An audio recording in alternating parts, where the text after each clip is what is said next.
வஸ்திரம் பற்றி பார்க்கும்போது முதலாவது நான் ஆதியாகமத்தில் நான் வாசிக்கும் பொழுது ஆதியாகமத்தின் புஸ்தகம் 3ஆம் அதிகாரம் 7வது வசனத்தை வாசிக்கலாம். அல்லேலூயா. அத்தி இலைகளை தைத்து தங்களுக்கு அரை கச்சைகளை உண்டு பண்ணினார்கள். நல்லா புதுசா வந்தவங்க இந்த கொஞ்ச நேரம் இந்த முதல் பாயிண்டை நீங்க கூர்ந்து கவனிக்கும்படி நான் விரும்புகிறேன். ஆண்டவர் மனுஷனை தேவ சாயலாகவே அவனை சிருஷ்டித்தார். ஆதியாகமத்தின் புஸ்தகம் 1ஆம் அதிகாரம் 27 அப்படி சொல்லுகிறது. தேவன் தம்முடைய சாயலாக மனுஷனை சிருஷ்டித்தார், அவனை தேவ சாயலாகவே சிருஷ்டித்தார், ஆணும் பெண்ணுமாக அவர்களை சிருஷ்டித்தார். தேவ சாயலாக மனுஷன் படைக்கப்படுகிறான். தேவ சாயலை அவனுக்குள்ளே ஆண்டவர் வைக்கிறார். அவர்களுக்கு தேவ சாயலே வஸ்திரமாக இருந்தது, ஒரு மகிமை. அவங்களுக்கு ஒரு உடையாக, ஒரு வஸ்திரமாக அவங்களுக்கு அந்த தேவ சாயலே இருந்துச்சு. இப்படி இருக்கும் பொழுது படைத்த இறைவன் தினமும் வந்து அவர்களோடு கூட பேசுவார், சஞ்சரிப்பார், அவங்களோடு உறவாடுவார். அவங்களுக்கு ஆண்டவர் ஜீவ ஆத்மாவை கொடுத்து, சுவாசத்தை கொடுத்து அவனுக்கு ஒரு ஜீவ ஆத்மாவாக அவனை மாற்றினார். ஆதாம் ஏவாள அவர்களுக்குள்ளே பாவம் இல்லை, மகிமையே வஸ்திரமா இருந்துச்சு. அவர்களுக்குள்ள பாவம் இல்லை, அவங்களுக்குள்ள மரணம் இல்லை, அவங்களுக்குள்ளே வியாதி இல்லை, அவங்களுக்குள்ளே கவலை இல்லை.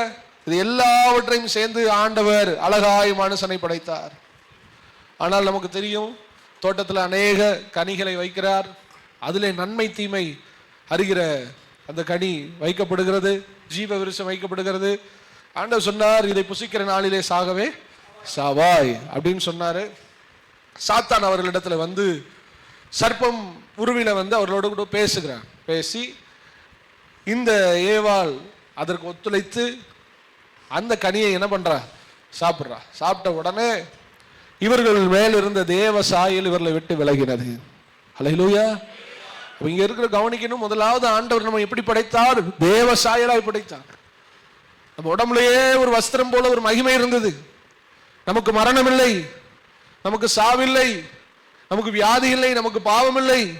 ஆனால் இந்த மனித குலத்தின் மூதாதையராய் இருந்த அந்த ஆதாமும் ஏவாளும் பாவம் செய்ததினால் இவர்களுடைய மகிமை இவர்களை விட்டு போனது.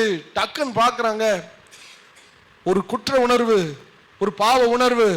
தங்களை நிர்வாணிகளாக அவர்கள் என்ன பண்ணாங்க பார்த்தாங்க. டக்குன்னு ட்ரெஸ் இல்லாதவங்கள அவங்கள பார்த்து தங்களுடைய நிலையை அவர்கள் உணர்ந்து கொண்டார்கள்.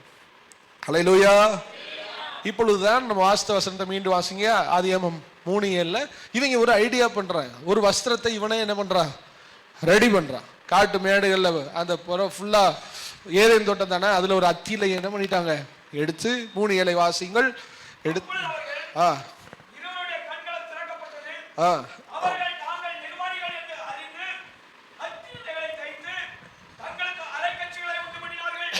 இவங்களே என்ன பண்ணிட்டாங்க, இலை எடுத்து அப்படியே தச்சு என்னெல்லாம் பண்ணியிருக்காங்க பாருங்க.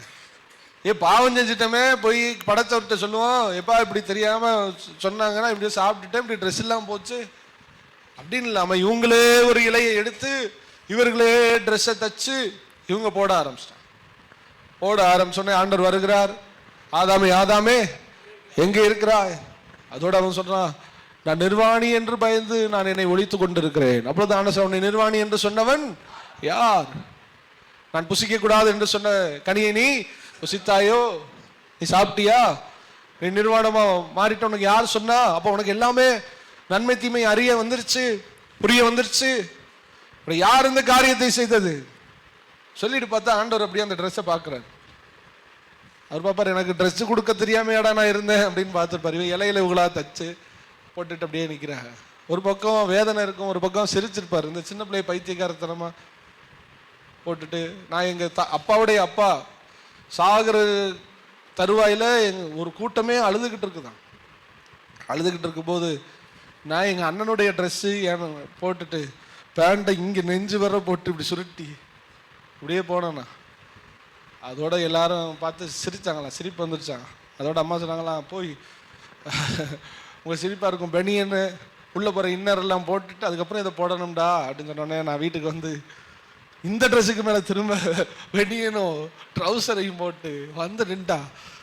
தாத்தா செத்துருவாருன்னு அழுதுகிட்டு இருந்த கூட்டமெல்லாம் அன்றே என்னால் சிரிக்கப்பட்டது. மற்றவங்களை மகிழ்ச்சியாக்கு அழைக்கப்பட்டோம். அல்லேலூயா. அப்படியே சிரிச்சாங்களா? இங்க பாரு, கோமாளித்தனமா ட்ரெஸ் மாட்டிட்டு வந்திருக்கான். ஆண்டவரும் இப்படி அத்திரை போட்டோடனே ஒரு பக்கம் வேதனை, ஒரு பக்கம் நினைச்சு பாருங்க, அவனுக்கு மகிமையின் வஸ்திரத்தை கொடுத்திருக்க அத்தி இலையை போட்டுக்கிட்டு தச்சுக்கிட்டு நின்றுகிட்டு இருக்கும் போது அவனை எப்படி பார்த்துருப்பார்? அட பாவியில், அவங்க மூளை வேலை செஞ்சவொடனே என்னெல்லாம் பண்றீங்க? அதுக்கு தானே அவங்க மூளையே வேலை செய்யாம நான் என் கண்ட்ரோல்ல வச்சிருந்தேன். கடைசியில் இவன் ட்ரெஸ் எல்லாம் மாத்திட்டு வெளியில நின்றவனே ஆண்டவர் அவர்களுக்கு சாபத்தை கொடுத்தார். மனித குலங்கள் பாவம் செய்ததனால் பெண்களுக்கு, இந்த ஸ்திரீயானவளுக்கு சாபம் வந்தது. நீ கற்ப வேதனைப்படுவாய் பிள்ளை பெறும்போது அப்படின்னு சொன்னாரு. ஆதாமை பார்த்து, நீ உன் மனைவிக்கு இணங்கி நீ இதை செய்தபடியால் உன் நிமித்தம் இந்த பூமி சபிக்கப்பட்டிருக்கும். பூமி ஒன்னாலதான் சபிக்கப்பட்டுச்சு. பெண்களுக்கு வருகிற கற்ப வேதனை வலி உங்களாலதான் வந்துச்சு. பூமியில முள்ளும் அந்த கொறுக்கை, இந்த முள்ளு, இந்த இதெல்லாம் புதரெல்லாம் முளைச்சதே அப்பதான், அதுக்கு முன்னாடி கிடையாது. வேர்வை சிந்தி கஷ்டப்பட்டு தான் நீ உழைச்சு நீ சம்பாதிக்கணும்னு சொன்னாரு. அடுத்து நீ மண்ணாய் இருக்கிறாய், செத்ததுக்கு அப்புறம் நீ மண்ணுக்கு திரும்புவாய். அப்புறம் நீ ஆண்டரோடு இருக்கிற எல்லா தொடர்பும் உன்னை விட்டு இப்பொழுது விலகிவிட்டது. இதெல்லாம் மனுஷ சமுதாயம் செஞ்ச தவறுனால வந்தது. ஆனால் இவ்வளவும் பண்ணிட்டு ஆண்டவர் பார்த்துட்டு திரும்ப அந்த ட்ரெஸ்ஸை பார்த்தாரு. இது பார்த்தாரு, இவங்க அறிவில்லாம பண்ணிட்டாங்க, காஞ்சு போயிடும். இந்த ட்ரெஸ் என்ன பண்ணுவோம், வெயில் வந்தா காஞ்சு போயிடும், கிழிஞ்சு போயிடும், அப்புறம் இவங்க நிர்வாணம் தெரியும் என்று சொல்லி முதலாவது ஆண்டவர் போய் அவரே ஒரு டெய்லரிங் பண்ணி ஒரு ஜீவனை, அது மாடு அடிக்கப்பட்டதோ கன்றுக்குட்டியோ ஆடோ தெரியாது, இவர்களுடைய உருவத்துக்கு ஏற்றது போல் அடிக்கப்பட்டு வஸ்திரங்கள் செய்யப்பட்டு ஆண்டவர் முதலாவது இவர்களுக்கு வந்து வஸ்திரத்தை கொடுக்கிறார். அல்லேலூயா. ஆதியாகமம் 3:21 எடுத்தவர்கள் வாசிக்கலாம்.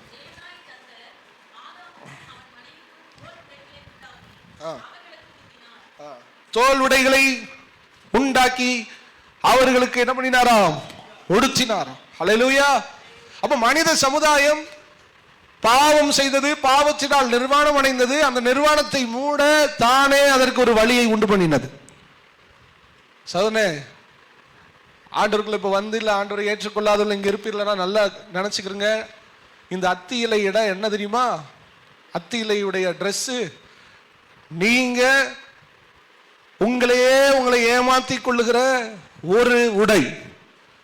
என் பாவத்தை மன்னிக்க அல்லது என் பாவத்தினால் வந்த மன சோர்வுகளை மாற்ற நாமளா ஏற்படுத்திக்கிட்ட ஒரு ரிலிஜியஸ் ஃபெய்த்.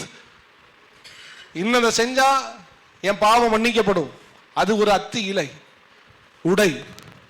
தான தர்மம் பண்ணா என் பாவம் மன்னிக்கப்படும், அது ஒரு அத்தி இலை உடை. இன்னென்னலாம் பண்ணா விமோசனை கிடைக்கும், அது அத்தி இலை உடை. அதெல்லாம் தற்காலிகம்.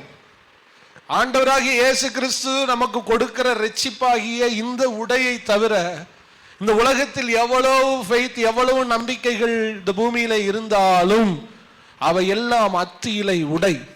அவைகள் காயும், அவைகள் கிளியும், அவர்கள் நிர்வாணம் வெளிப்படும். அது தற்காலிகமே. இன்னொன்னு சொல்ல போனா தொடர்ந்து காய அவன் ட்ரெஸ் என்ன பண்ணிக்கிட்டே இருக்கணும், செஞ்சுக்கிட்டு. ஆனால் ஆண்டவராகிய இயேசு கிறிஸ்து ஒரே தரம் நமக்காக பலியானார். ஹல்லேலூயா. அப்ப நீங்க பாருங்க, இஸ்லாம் சகோதரர்கள்லாம் ரொம்ப வந்து வாதாடுவாங்க, இயேசு தான் இரட்சகரா அப்படின்னு சொல்லும்போது அதுல அவங்க இதை சர்ச் பண்ணும்போது இஸ்லாமியர்களுடைய நம்பிக்கை, பரலோகம் போவது நம்பிக்கை உறுதியாக இருக்கிறதா அப்படின்னு கேட்டா அதுல போட அவங்க சொல்றாங்க, பரலோகம் எங்களுக்கு உறுதி இல்லை. அப்ப என்னது, அல்லாஹ் யாருக்கு சித்தம் வைத்திருக்கிறாரோ அவர்களுக்கு பரலோகம் உறுதி செய்யப்படுகிறது. அவர் யாருக்கு வேண்டுமானாலும் கொடுப்பார். அப்ப எப்படி நீங்க பரலோகம் போறதை உறுதிப்படுத்துறீங்க அப்படின்னா, திராஸ் இருக்குமா, நன்மை ஒரு பக்கம், தீமை ஒரு பக்கம். தீமையை விட நன்மையை ஒரு இஸ்லாமியர் அதிகமாய் செய்தால் அவர்கள் எங்க போவாங்களா, சொர்க்க ராஜ்யத்துக்கு போவாங்க. அதுவும் அல்லாஹ் இஷ்டம் வைத்தால் அவர்கள் போக வாய்ப்பு இருக்கிறது. என்ன அவங்களுடைய ஃபெய்த் என்ன, அந்த அத்தியில என்ன, இஸ்லாமியருடைய அத்தியில ட்ரெஸ்ஸை கொஞ்சம் யோசிச்சு பாருங்க.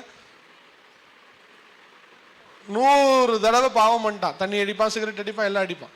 ஆனா அதை மிஞ்சிக்கிட்டு 101 இவன் நல்லது பண்ணிட்டா, திராசு இறங்கிடுது, உடனே அவர் என்ன பண்ணிடுறாங்க, பரலோகத்துக்கு போவாங்களா. அதுவும் அல்லாஹ் கொடுத்தா என்ன பண்ணுவாங்களா, போவாங்க.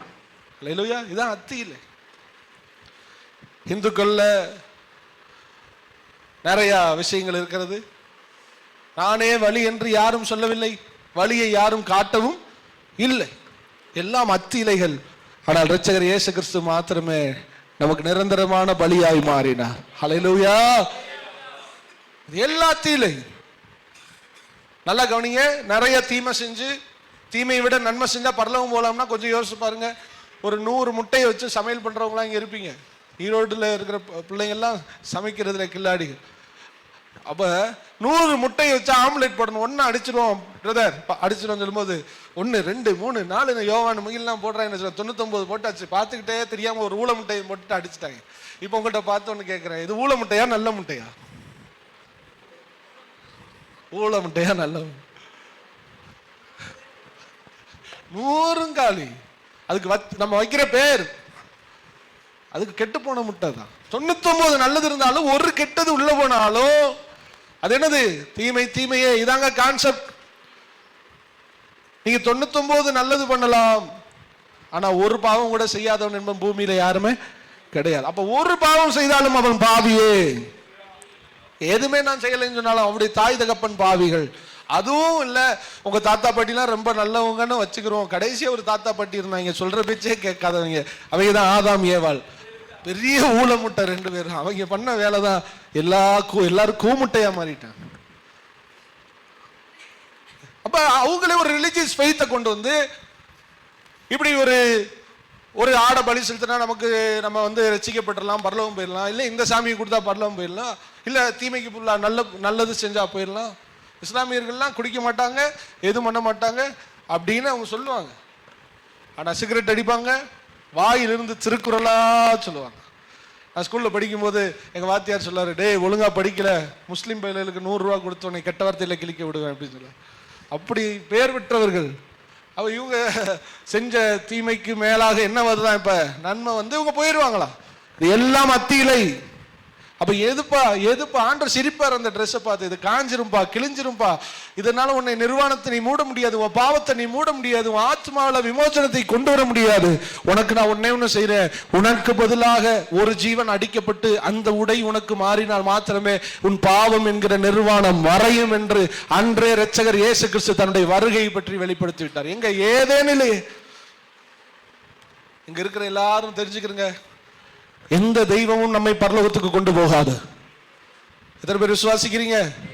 எந்த மத நம்பிக்கைகளும் நம்மளை எங்க கொண்டு போகாது, பரலோகம் கொண்டு போகாது. உங்களுக்காக ஒருவர் ரத்தம் சிந்தி இருக்கிறார்.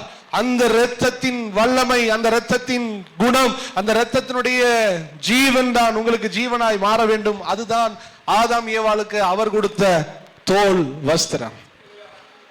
உங்களுடைய அத்தி இலை வஸ்திரத்தெல்லாம் தூக்கி எரிஞ்சிடணும். அந்த நம்பிக்கை எல்லாம் உங்களை கரை சேர்க்காது. இங்க வந்திருக்கிற எல்லாரும் இயேசு கிறிஸ்துவின் இரத்தத்தினாலே கழுவப்பட்டிருக்க வேண்டும். பர்சனலா கழுவப்பட்டிருக்கணும். அப்படி தாய் தகப்பனை ஆண்டவர் அறிஞ்சிருக்காங்கிறதுக்காக நீங்களும் நானும் போக போறது கிடையாது. நமக்கு ஒரு வஸ்திரத்தை கர்த்தர் கொடுக்கணும். உண்மையா இல்லையா? இப்ப அம்மா அப்பா புது ட்ரெஸ் நியூ இயருக்கு எடுத்து, எங்க அம்மா அப்பா புது ட்ரெஸ் எடுத்துட்டாங்க, அவங்க நல்லா இருந்தாலே எனக்கு போதும்னு நீங்க சும்மா இருப்பீங்களா? அது மாதிரி ரட்சிப்பின் வஸ்திரத்தை தாய் தகப்பன் பெற்றிருந்தாலும் பரவாயில்லை, ஒவ்வொரு பிள்ளைகளும் இந்த ரட்சிப்பின் வஸ்திரத்தை பெற்றிருக்க வேண்டும். ஹல்லேலூயா. அப்ப தேவன் தோல் வஸ்திரத்தை கொடுத்தார், அத்தி இலைகள் வஸ்திரத்தை அவர் நிராகரித்தார். ஹல்லேலூயா. அது மட்டும் இல்ல, விசுவாசிகளாகிய நம்முடைய பலத்தை சார்ந்தோ, நம்முடைய ஞானத்தை சார்ந்தோ, நம்முடைய அறிவை சார்ந்தோ, நம்முடைய ஐஸ்வர்யத்தை சார்ந்தோ எதையும் நம்ம செஞ்சா அதுவும் என்னது சொல்லுங்க? அத்தியல். ஆண்டவர் சொல்றார் அதுவும் காஞ்சு. அதை பார்த்து சிரிப்பார், அதை பார்த்து சிரிப்பார். பலவான் தன்னுடைய பலத்தில் மேன்மை பாராட்டக்கூடாது, அவர் நகைப்பார். அத்தியலையா பார்ப்பார். உங்க ஞானத்தை நீங்க ரொம்ப நம்பினீங்கன்னா அதை அத்தியலையாய் பார்ப்பார். உடைய அறிவை நம்பினீங்கன்னா அத்தியலையாய் பார்ப்பார். உங்க பணத்தை நம்பினீங்கன்னா அத்தியலையாய் பார்ப்பார். நீங்கள் தேவனையே சார்ந்திருப்பதையே என் தேவன் விரும்புகிறார். அதுதான் அவர் கொடுக்கிற வஸ்திரம், அதான் அவர் கொடுக்கிற பலன். சங்கீதம் 33 16 17 18 இருக்கிறது. சங்கீதம் 33 16 17 18 எடுத்து வாசிக்கிறேன்.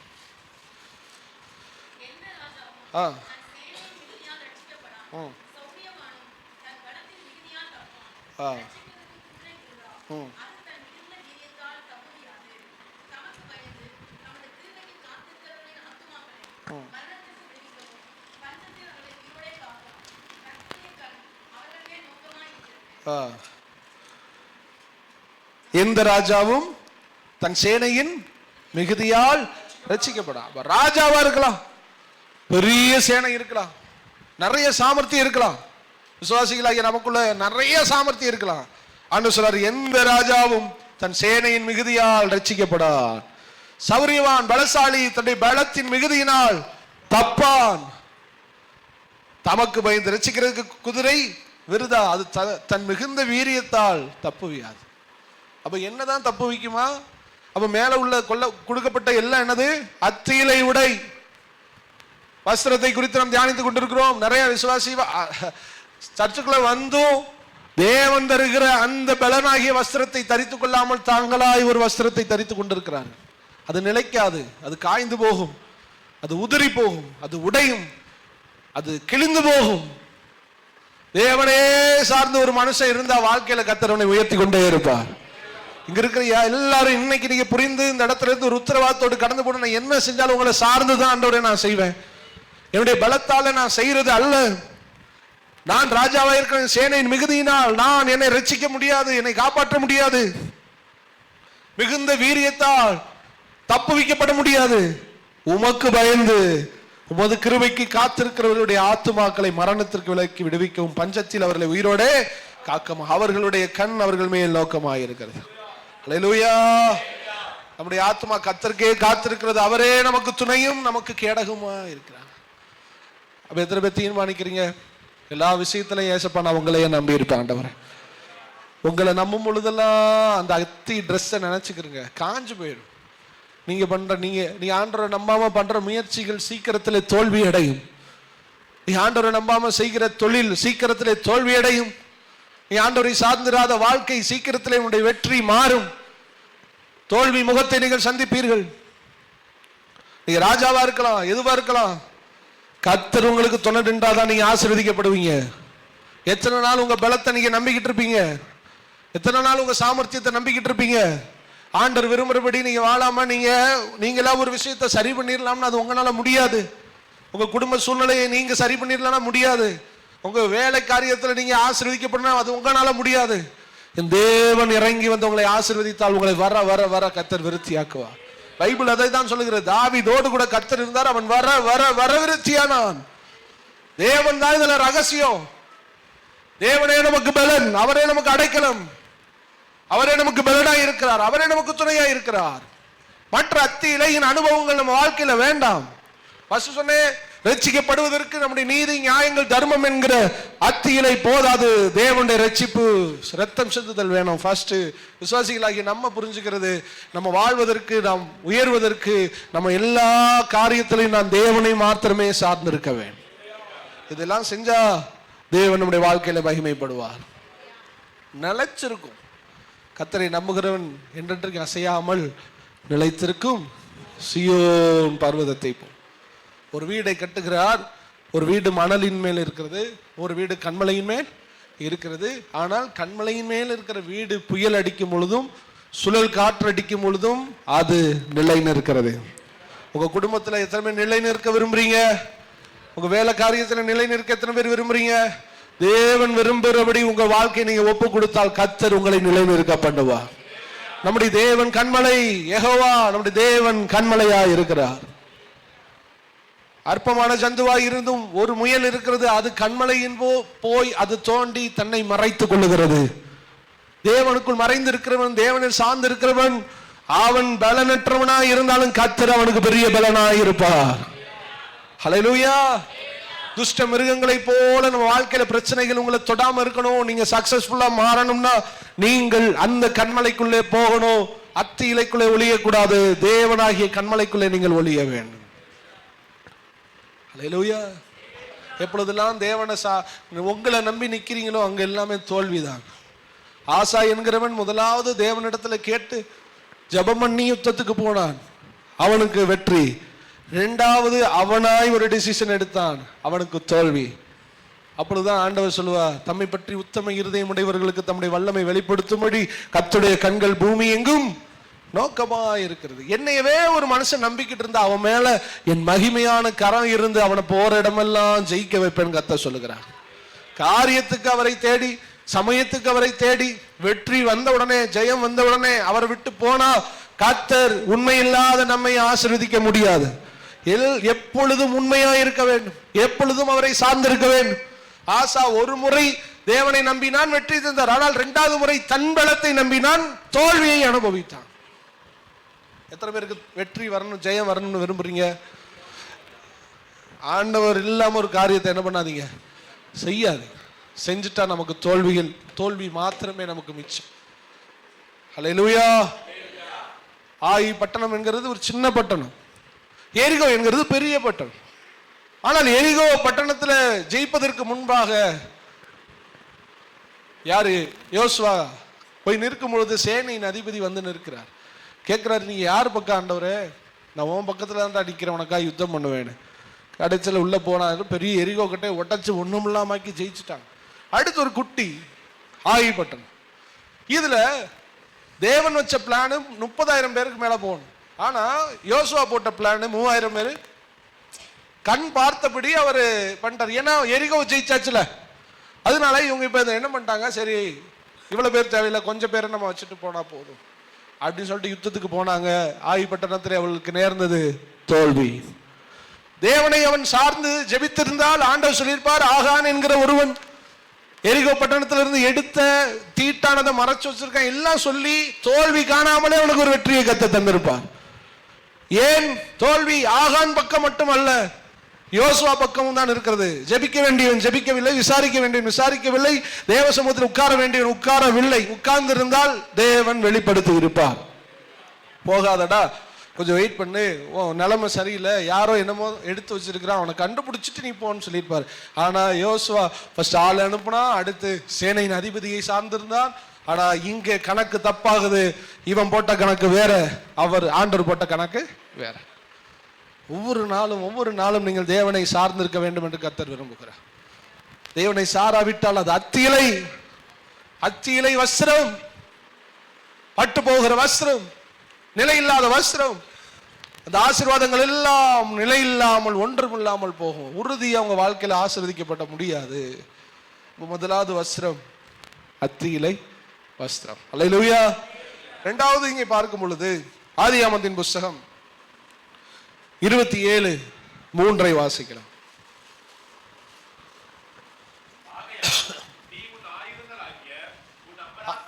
ஆதியாகமப்பா 7 27 இல்ல இது எடுங்க. 27 இல்ல 47 நினைக்கிறேன். இவன் யோசேப்புடைய சாப்டர் தொடங்குதுல. இல்ல ஆதியாகமம் பலவர்னு அங்கேயே கொடுப்பார்லப்பா. 40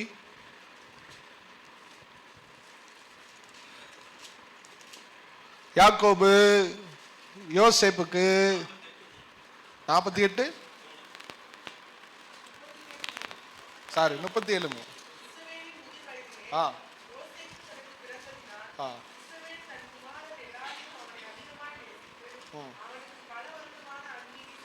போதும்.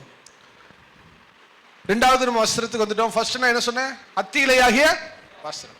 அப்படின்னா தேவனுடைய ரட்சிப்பு இல்லாமல் வேறு வழியில ரட்சிப்பை சந்திக்கிறவர்கள், அடுத்து தேவனை சார்ந்திராதவர். இங்க அடுத்து நம்ம பார்க்கிற விஷயம், இங்கு யோசேப்புடைய வாழ்க்கையில இங்கு ஒரு பல வருட ஒரு அங்கி, ஒரு வஸ்திரம் கொடுக்கப்படுகிறது. இந்த வஸ்திரத்தை தன்னுடைய தகப்பனாய் இருக்கிற யாக்கோபு என்ன பண்றாரு, இவன் சின்ன வயசா இருக்கிறதுனால இவனுக்கு என்ன பண்றாரு, அந்த வஸ்திரத்தை கொடுக்கிறார். கொடுத்ததுக்கு அப்புறம் அந்த ஒரு சின்ன பையன் ஆசைப்பட்டு அந்த ட்ரெஸ்ஸை வாங்குறான். கலரா மல்டி கலர், எல்லா கலரும் சேர்ந்த ஒரு அங்கி இவனே செஞ்சு மகனுக்கு என்ன பண்ணி விடுறாங்க, கொடுத்துறான். கொடுத்த உடனே கொடுத்த நிமிஷத்துல இருந்து அவருடைய சகோதரர்கள் எல்லாரும் அவன் மேல் பொறாமை உள்ளவர்களாய் மாறினார். அல்லேலூயா. தேவன் சில வேளைகளில் உங்களை குடும்பங்களை ஆசீர்வதித்திருப்பார், சில பேரை கர்த்தர் உயர்த்தி இருப்பார். ஆனா நம்மளை சுற்றிலும் பொறாமைப்படுகிற கண்கள் நமக்கு சுற்றிலும் இருக்கிறது. அல்லேலூயா. ரட்சிக்கப்படாதவர்கள் உங்களை பார்த்து சில பொறாமைப்படுவார்கள். பிசாசு உங்களை பார்த்து சில வேளையில என்ன பண்ணுவான், பொறாமைப்படுவான். ஆண்டவர் உங்களை நேசிச்சு ஆசீர்வதிச்சு வச்சிருக்கும் பொழுது பொறாமை கண்கள் உங்களை சுற்றி இருக்கு. அப்ப இந்த பலவர்ண அங்கேயே கொடுத்திருக்கும் பொழுது யோசேப்புடைய வாழ்க்கையில அநேக பொறாமைகள் வர ஆரம்பிச்சிச்சு. உங்களுக்கு அதோடைய வரலாறு தெரியும். யோசேப்பு இப்பொழுது பொறாமையோடு கூட அவர் சகோதரர்களே பார்க்கிறார்கள். ஒரு நாள் உணவு கொடுக்க என்ன பண்றான் யோசேப்பு போகும்போது சகோதரர்கள் என்ன பண்றாங்க, அவன் ட்ரெஸ், அவனுடைய அந்த உணவை வாங்கிட்டு இவனுடைய ட்ரெஸ் என்ன பண்ணிட்டாங்க, கலட்டி அந்த 23வது வசனம் 37ல 23 என்ன சொல்லுது வாசிக்க.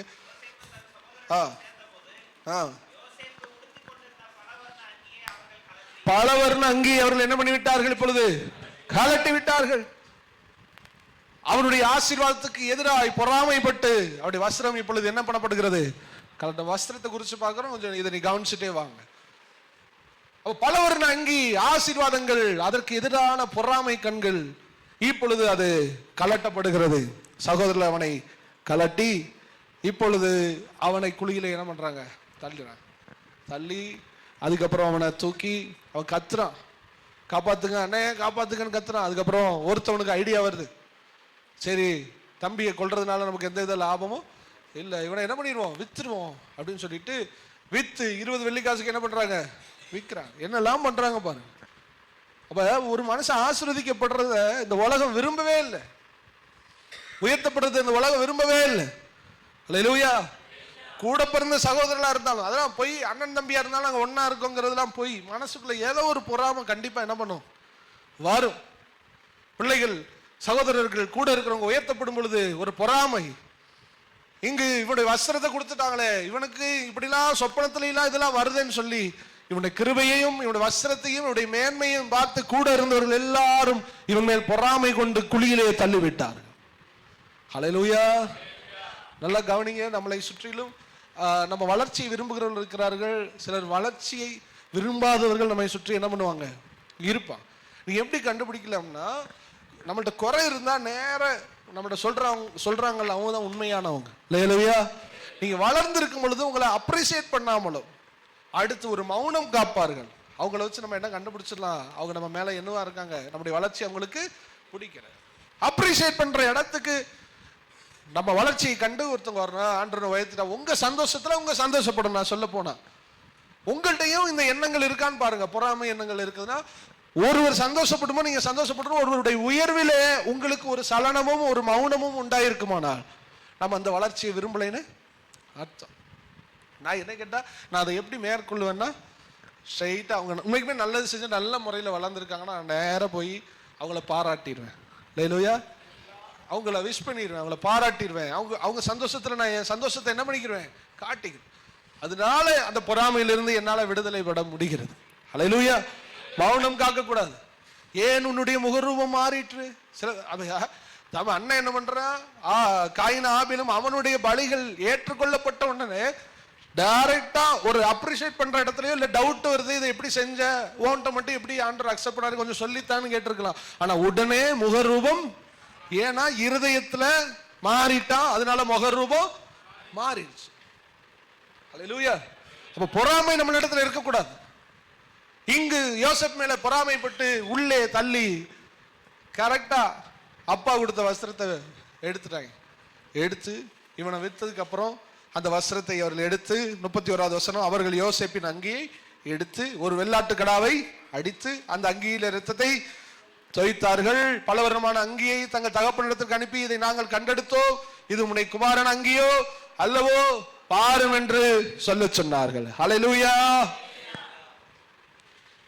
பொறாமை நமக்கு எதிராக இருக்கிற செயல்கள். அப்ப உங்களுக்கு எதிராக ஒரு சக்தி போராடி கொண்டிருக்கிறது. உங்களுக்கு என்னதான் ஆசீர்வாதத்தை ஆண்டவர் கொடுத்தாலும், நீங்க எவ்வளவு உழைச்சு நீங்க முன்னேறினாலும் உங்களை சுற்றில் ஒரு பார்வை இருக்கிறது என்பதை நீங்கள் மறந்து போகாதிருங்கள். சாத்தான் பொறாமை உடையவனாய் இருக்கிறான். பொறாமை உள்ள மனுஷர்களை அவன் எழுப்புகிறான். நான் இதெல்லாம் ஏன் சொல்ல வர்றேன்னா, அப்பா கொடுத்த வஸ்திரத்தை கிழிச்சு ரத்தமாக்கி இவன்ட்டு இருந்து புடுங்கி ஒன்றுமில்லாமாக்கி வெறுங்கையா ஆளை என்ன பண்ணிட்டாங்க, யோசேப்ப அனுப்பிட்டாங்க. இந்த பையன் என்ன நினைச்சிருப்பான், நான் பாட்டு சும்மா இருந்திருப்பேன், இந்த ட்ரெஸ்ஸை கொடுத்து இன்னும் ஒன்றும் இல்லாம கண்டிப்பா நினைச்சிருப்பேன். ட்ரெஸ்ஸை கொடுத்து ஒன்றும் இல்லாம என்னை ஆக்கிட்டாங்களே. போய் அப்படியே போனா, உங்களுக்கு தெரியும், ஒரு போர்ச்சுபாடைய வீட்டில் அடிமைகளை கொண்டு வந்து ஏலம் விடுறாங்க. இப்படியே பார்க்கும்போது யோசேப்பை செலக்ட் பண்றாங்க, உள்ள வாடான்னு சொல்லிட்டு அவனை வீட்டில் கொண்டு வந்து அவன் வீட்டில் எல்லா வேலைகளையும் செஞ்சுட்டு சின்ன வயசுல படாத கஷ்டமெல்லாம் என்ன பண்ணிக்கிருக்கான், பட்டுக்கிருக்கான். அவன் நேற்று பார்த்தது கூட அவனுடைய மனைவி இவனை பாவத்துக்கு இழுத்து அந்த பாவத்திலிருந்து அவன் தப்பி ஓடி இவன் மேல பொய்யான குற்றச்சாட்டுகள் எல்லாம் இவன் மேல் வந்து எல்லாவற்றிலிருந்தையும் அவன் சிக்கி கொண்டு இப்பொழுது ஜெயிலில் அவன் இருக்கிறான். வேதம் சொல்கிற அவனுடைய கைகளும் கால்களும் கட்டப்பட்டிருந்தது, உள்ளே இருக்கிறான், அப்படி வேதனையில இருக்கிறான். கொஞ்சம் இந்த பையன் நினைச்சு பார்த்துருப்பான், என் வாழ்க்கைய இப்படி போய்கிட்டு. என்னை அப்பா நல்லா தான் நேசிச்சாரு, நான் ஆசீர்வாதமான இருந்தேன், நான் செல்ல பிள்ளையா தானே இருந்தேன், எனக்கு நல்ல கிருபை வரங்களும் இருந்துச்சு, நான் நல்லா தானே இருந்தேன், இன்னைக்கு ஏன் நான் இப்படி மாறிட்டேன், எனக்கு இப்படி சொப்பனம் காமிச்சாரு, இப்படி அப்படி காமிச்சாரு, என் நிலைமை இன்னைக்கு இப்படி இருக்குது.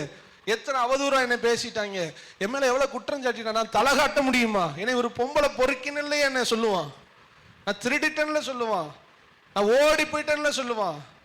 எனக்கு இந்த வாழ்வு நிரந்தரமா, என் தகப்பனை பார்க்க முடியுமா, என் குடும்பத்தை பார்க்க முடியுமா, என் அடிமைத்தனத்திலிருந்து நான் விடுதலையாக முடியுமா, இப்படிலாம் அவன் இருக்கும் பொழுது ஒரு நாள் யோசேப்பு எல்லாத்தையும் இழந்துட்டான், நம்பிக்கை இழந்துட்டான், எல்லாமே இழந்துட்டான், வாக்கு தத்தத்தெல்லாம் மறந்துட்டான், தூக்கி எல்லாத்தையும் போட்டுட்டு 2 பேருக்கு கனவுக்கு பதில் சொன்னா, அதுலயும் ஒருத்தனை பார்த்து கெஞ்சினான், கடைசி வரை பொறுத்து இருந்தவன் கடைசியில கெஞ்சினான், ஏய் நீ வாழ்ந்திருக்கும் போது எப்படியாவது என்ன பண்ணிரு, ரிலீஸ் பண்ணிரு. தேவனே நம்பி இருந்தவன் ஒரு சர்க்கிள் வருது விசுவாசத்துல, ஏய் எப்படியாவது நீ போய் ராஜாட்ட சொல்லி என்ன பண்ணிரு காப்பாத்து. அவன் போனவன் தான்.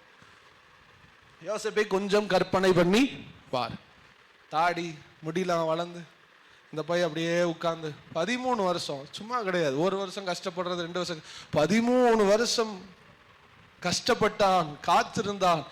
எத்தனை துரோகங்கள், அன்பு காட்டின இவனுக்கு துரோகங்கள், பாசம் காட்டின தகப்பனிடத்திலிருந்து பிரிவு, குழியில் தள்ளப்பட்டான், தன்னை 20 வெள்ளிக்காசுக்கு கூட மதிக்காம நம்மளை வித்து போட்டுட்டான். காசு முக்கியமா, நம்ம முக்கியமானா, காசுதான் முக்கியம்னு தூக்கி எறியப்பட்ட சொந்தங்கள் நிறைய பேர் உண்டு. அல்லேலூயா. காசு இருந்தா ஒரு மாதிரி பார்ப்பாங்க, காசு இல்லைன்னா ஒரு மாதிரி. சொந்த பந்தங்களை நான் சொல்றேன், மதிக்க மாட்டாங்க. காசு இல்லைன்னா நம்மளுடைய சொந்தங்களை என்ன பண்ண மாட்டாங்க, மதிக்க. எத்தனை பேர் அதை உறுதியா நம்புறீங்க? அல்லேலூயா. மதிக்கல. ஒரு வீட்டுக்கு போனா மதிக்கல, ஒரு கல்யாண வீட்டுக்கு போனா, இப்படிலாம் யோசேப்புடைய எல்லா காரியங்களும் இருந்து சோர்ந்து போய் இந்த புள்ள சின்ன வயசு பையன் அப்படியே 17 வயசுல இருந்து 30 வயசு தொடும் பொழுது அப்படியே உட்கார்ந்து இருக்கிறான். கர்த்தர் கிரியை செய்ய ஆரம்பித்தார். டக்குன்னு ஒரு நாள் அவனுக்கு ஒரு சொப்பனம் காண்றான், அதை யார் பதில் சொல்லான்னு சொல்லும்போது யோசேப்பு நினைப்பூட்டப்படுகிறான். திடீரென்று இமைப்பொழுதுல எதிர்பாராத விதமாய் குட்டு சேனைகள் ஓடி வருகிறது. யோசேப்புங்க பைபிள் இருக்கும், அவனை துரிதமாய் சவரம் பண்ணி ஃபுல் சேவ் பண்ணி எல்லாம் பண்ணி, என்னடா நடக்குது, வா ராஜா அவனுக்கு முன்னாடி போய் நிக்கணும். ராஜாட்ட போறான், அவன் கண்ட சொப்பனத்துக்கு அர்த்தங்களை சொல்லுகிறான். ராஜா எல்லாவற்றையும் கேட்டதுக்கு பின்பாக இதை யாரை இதற்கு அதிகாரியாய் வைக்கலாம் என்று சொல்லும் போது, உன்னை போல ஞானம் உள்ள அபிஷேகம் உள்ள உன்னையே நான் அதிகாரியாய் வைக்கிறேன் என்று சொல்லி, நான் பாயிண்ட்டுக்கு வர்றேன். தேவனால் அங்கீகரிக்கப்பட்ட அருளப்பட்ட இவன் பட்ட பாடுகள், கஷ்டங்கள், அடிமைத்தனங்கள் எல்லாம் நினைவு கூர்ந்து தேவன் அவனுக்கு ஒரு வஸ்திரத்தை அனுப்பினாரே, மெல்லிய வஸ்திரம். தகப்பன் கொடுத்த வஸ்திரம் ஒருவேளை பிடுங்கப்பட்டது.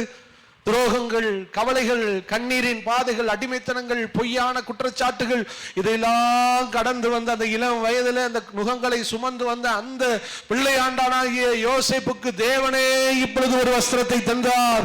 அதுதான் தேவன் கொடுத்த மெல்லிய வஸ்திரம். ஆதியாகமத்தின் புஸ்தகம் 41:42 இருந்து வாசிக்கும் பொழுது,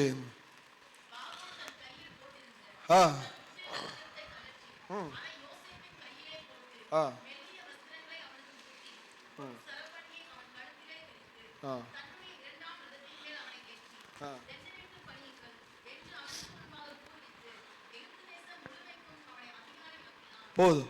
பார்வோன் தன் கையில் இருந்து போடப்பட்டிருந்த எதாவது கொடுக்கிறான், மோதிரத்தை கொடுக்கிறான். முத்திரை மோதிரத்தை யோசேப்பின் கையிலே போட்டு மெல்லிய வஸ்திரங்களை அவனுக்கு உடுத்தி பொன் சரப்பணியை அவன் கழுத்திலே தரித்து 2ஆம் ரதத்திலே ஏற்றி விட்டான். ஹல்லேலூயா.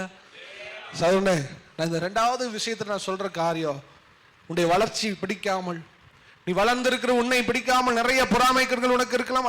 அதே வேளையில் நீங்க அநேக விஷயத்தை இழந்து இருக்கலாம். ஆண்டவர் எனக்கு தருகிற வார்த்தை, கர்த்தர் உனக்கான ஒரு மெல்லிய வஸ்திரத்தை கர்த்தர் தருவார்.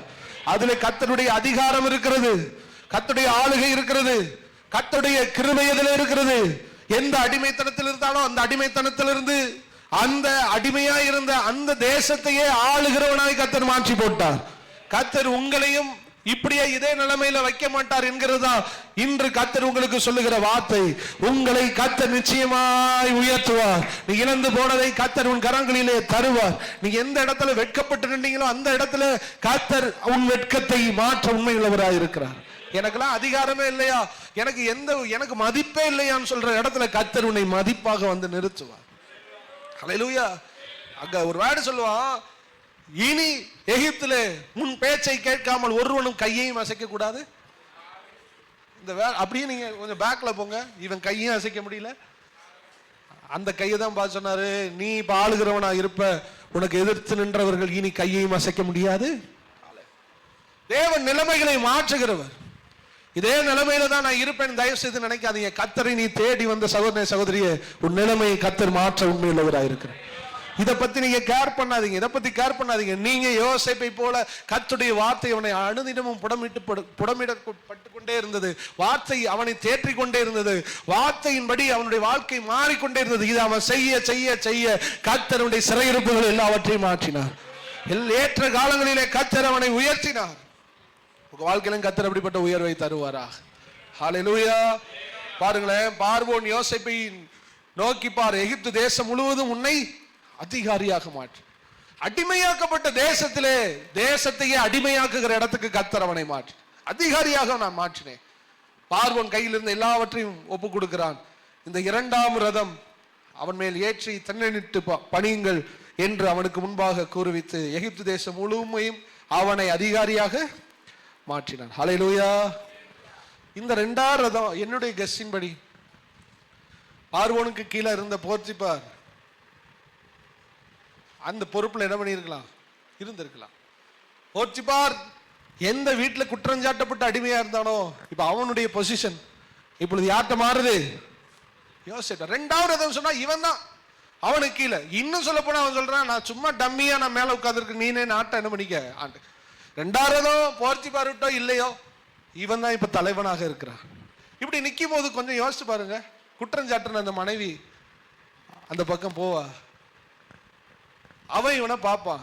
இதெல்லாம் பார்க்கும்போது எந்த இடத்துல நான் நன்றி சொல்லியிருப்பான், ஆண்டவரே இதே பூமியில தலை குனிஞ்சு உட்கார்ந்துருந்தேன், இதே பூமியில கட்டப்பட்டிருந்தேன், இவங்க தான் என்னை துரத்துனாங்க, இவங்க தான் என் மேல துரோகம் பண்ணாங்க, ஆனா இவங்க எல்லாருக்கும் முன்னாடியும் ஆராதிச்ச உங்களை நான் ஆராதிச்ச நீங்க என்னை வெட்கப்படவே விடல. ஆண்டவரே உன் தேசத்திலே கர்த்தர் உன்னை பழுக பண்ணுவார்.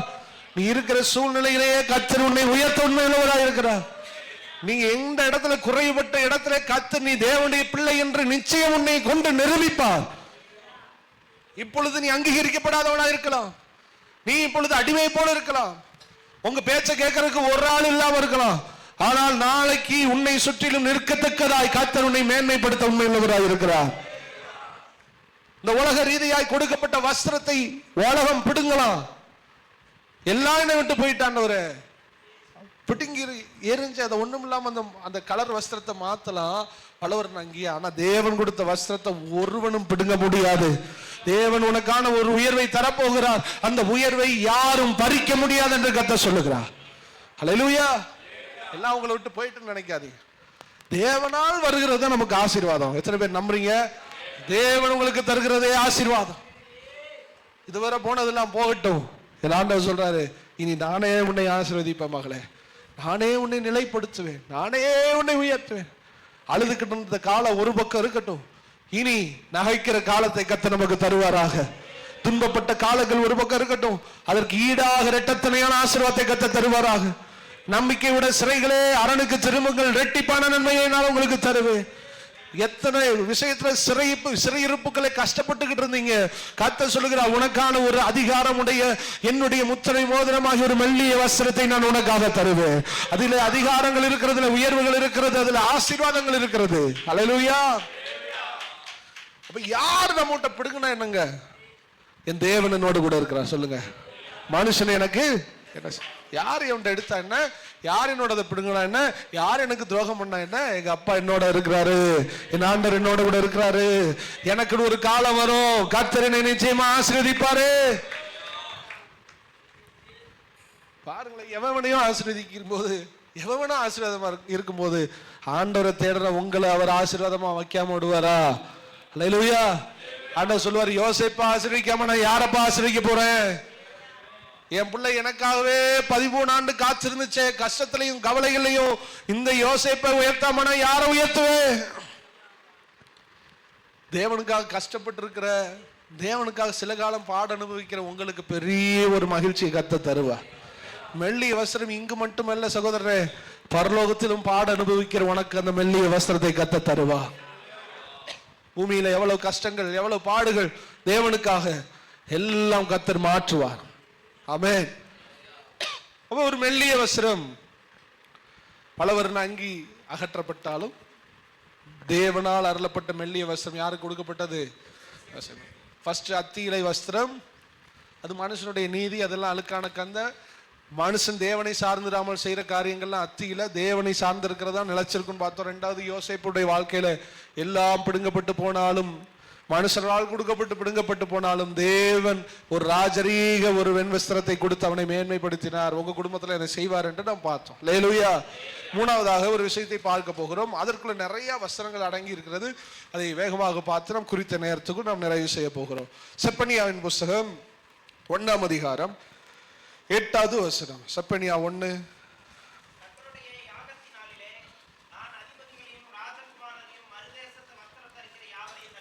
பாருங்க, கர்த்தருடைய யாகத்தின் நாளிலே, கர்த்தர் நியாய தீர்ப்பு கொடுக்கிற நாளிலே, நம்முடைய சபைக்கு நம்முடைய வாழ்க்கைக்கு தேவையான ஒரு வார்த்தை. கர்த்தர் நியாயம் தீர்க்கிற நாளிலே அல்லது மறுமையின் நாளிலே யாரை அவர் தண்டிப்பாராம்? மறு தேசத்து வஸ்திரம் தரித்த எல்லாரையும் அவர் தண்டிப்பார். அல்லேலூயா. நமக்குன்னு ஒரு வஸ்திரம் இருக்கு சகோதரனே. ரட்சிப்பின் வஸ்திரம் இல்லாமல், பரிசுத்த வஸ்திரம் இல்லாமல், தேவனுடைய நீதியையும் தேவனுடைய பரிசுத்தத்தையும் இழந்து போனவர்கள், உலகத்தினுடைய வேஷத்தை தரித்து கொண்டவர்கள், பின்மாற்றத்துக்குள்ளே இருக்கிறவர்கள், இவர்களுடைய வஸ்திரம் மாற்று வஸ்திரமாய், மறு தேசத்து வஸ்திரமாய் இது மாற்றப்படுகிறது. இந்த மறு தேசத்து வஸ்திரமுடைய அந்த மக்களை, அந்த ஜனங்களை, அவன் எவ்வளவு பெரிய ஆளா இருந்தாலும் கர்த்தர் அவர்களை தண்டிப்பார் என்று வேதம் தெளிவாக சொல்லுகிறது. அல்லேலூயா. சொல்ற கர்த்தருடைய யாகத்தின் நாளிலே நான் அதிபதிகளையும் ராஜகுமாரரையும் மறுதேசத்து டிரெஸ் வச்சு ஐடென்டிஃபை பண்றார். உங்க ஸ்கூலுக்கு போறவங்க எல்லாம் இருப்பீங்க. எத்தனை பேர் இங்க ஸ்கூலுக்கு போறவங்க இருக்கீங்க? வெற்றிலாம் ஸ்கூலுக்கு போலையோ? எத்தனை பேர் ஸ்கூலுக்கு போறீங்க? உங்க ஸ்கூல்ல யூனிஃபார்ம் இருக்கா? அது மாதிரி வேற யூனிஃபார்ம் போட்டு போனா அங்க உள்ள அனுமதி? பரலோகத்தில் எப்படியே பார்க்கிறார். ரட்சிப்பின் வஸ்திரம் இல்லாதவர்கள் பார்க்கப்படுகிறார்கள். அப்பொழுது மறு தேசத்து வஸ்திரம் தரித்தவர்களை நான் அந்நாளிலே தண்டிப்பேன். சகோதரரே, இந்த நாட்கள் ஆண்டவர் சொல்ற வார்த்தை, இந்த உலகத்தின்படியான ஒரு வாழ்க்கை நமக்கு வேண்டவே வேண்டாம். நீங்கள் கிறிஸ்துவை தரித்து கொண்டிருக்கிறீர்கள் என்று வேதம் சொல்லுகிறது. கிறிஸ்துவனுடைய சுபாவத்தை, கிறிஸ்துவனுடைய வாழ்க்கையை நீங்கள் என்ன பண்ணணும்? தரித்து கொள்ள வேண்டும். உங்களை பார்க்கும்போது ஒரு ஆவிக்குரிய பார்வையில ஆண்டவர் பார்த்தால் நம்முடைய வஸ்திரம் எதுவா இருக்கணும்? கிறிஸ்துவை தரித்து கொண்ட வஸ்திரமா இருக்கணும். அது மறு தேசத்து வஸ்திரமா இருக்குமானால் நியாய தீர்ப்பு நாளிலே நம்ம பரலோக ராஜ்யத்துக்கு போகும்போது நான் உள்ளே நுழைய முடியாது, நாம் தண்டனைக்குரியவர்களாய் நாம் மாறிப்போம். அல்லேலூயா. நீ கொஞ்சம் யோசித்து பாருங்க, உடைய வஸ்திரம் எப்படி இருக்குது. வெளியில உள்ள தோற்றம் அல்ல, வெளியில உள்ள வஸ்திரத்தை நான் பேசவில்லை. கர்த்தர் பார்வையில் நீங்கள் எந்த தேசத்து வஸ்திரம் அணிந்து கொண்டிருக்கிறீர்கள்? பூமிக்குரிய ஆசையா, மாம்சத்தின் இச்சையா, பூமி போற போக்கா, சிற்றின்பமா, பொருள் ஆசையா, என்ன ட்ரெஸ் உங்கள்கிட்ட இருக்குது? நான் ஃபர்ஸ்டே சொன்னேன், உடை ஒரு மனுஷனை அடையாளப்படுத்தும். பரலோகத்திற்கு போகும்போது கர்த்தர் உங்களை பார்ப்பார். உங்கள் ஆவிக்குரிய வஸ்திரம் கண்ணாடி போல், உங்கள் ஆவிக்குரிய வஸ்திரம் வெளிப்படையாய் தெரிய ஆரம்பிக்கும். பூமிக்குரியவர்களாய் நீங்கள் வாழ்ந்தால் மறுதேச வஸ்திரமுடையவர்கள் நீங்களும் நானும் பரலோக ராஜ்யத்தில் நிராகரிக்கப்படுவோம். அந்நாளில் நான் அவர்களை தண்டிப்பேன். அல்லேலூயா. சரி, மறு தேசத்து வஸ்திரம் என்றால் என்ன? வஸ்திரங்கள் தேவனுக்கு விரும்பாத வஸ்திரங்கள் என்ன அல்லது விரும்பிய வஸ்திரங்கள் என்னன்னு சொல்லி நான் வேகமா நான் சொல்ல போகிறேன். சரியா?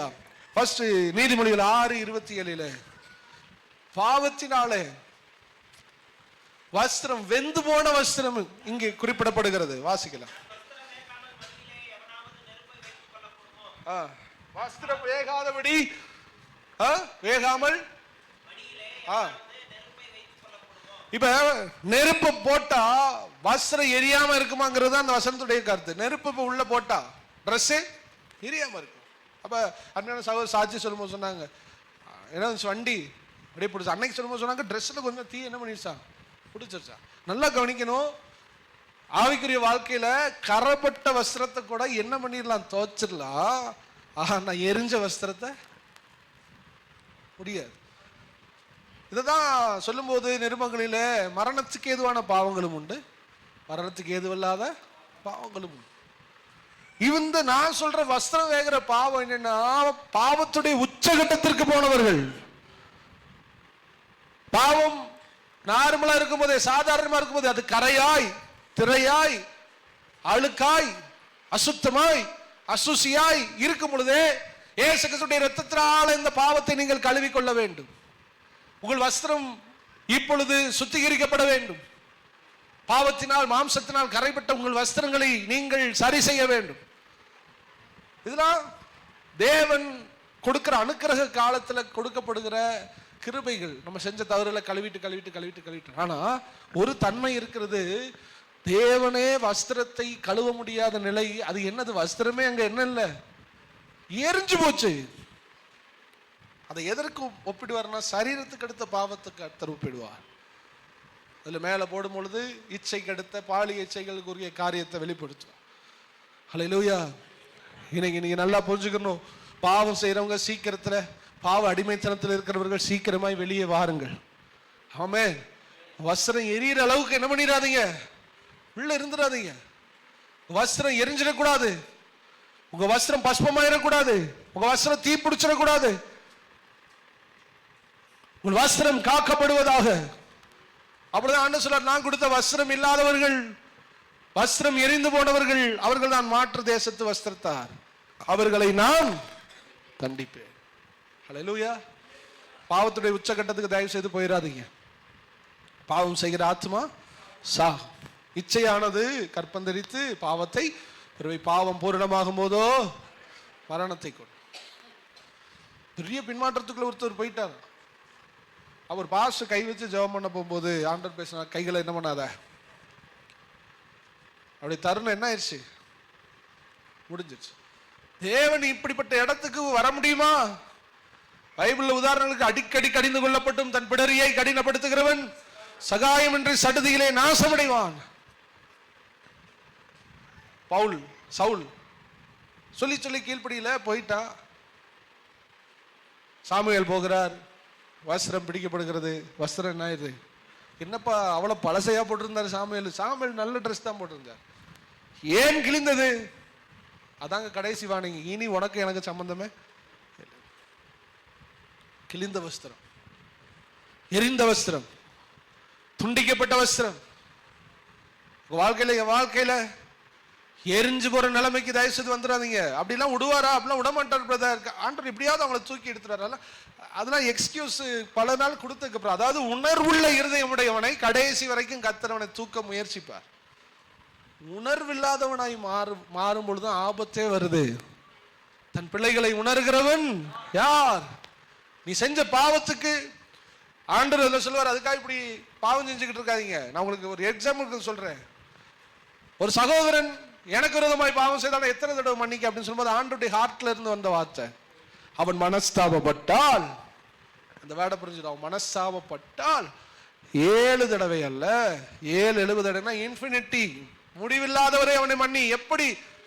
அவன் வேணுமே செய்யலப்பா, அவனை ஏதோ ஒரு அடிமைத்தனம் செய்ய வைக்கிறது. அவன் மனஸ்தாபப்பட்டு ஒவ்வொரு முறையும் என்கிட்ட அழுகிறான், அவனை எப்படியாவது நான் தூக்கி எடுப்பேன், அவனை நான் மன்னிப்பேன், அவனை தூக்கி எடுப்பேங்கிறதுனா அது அர்த்தம்.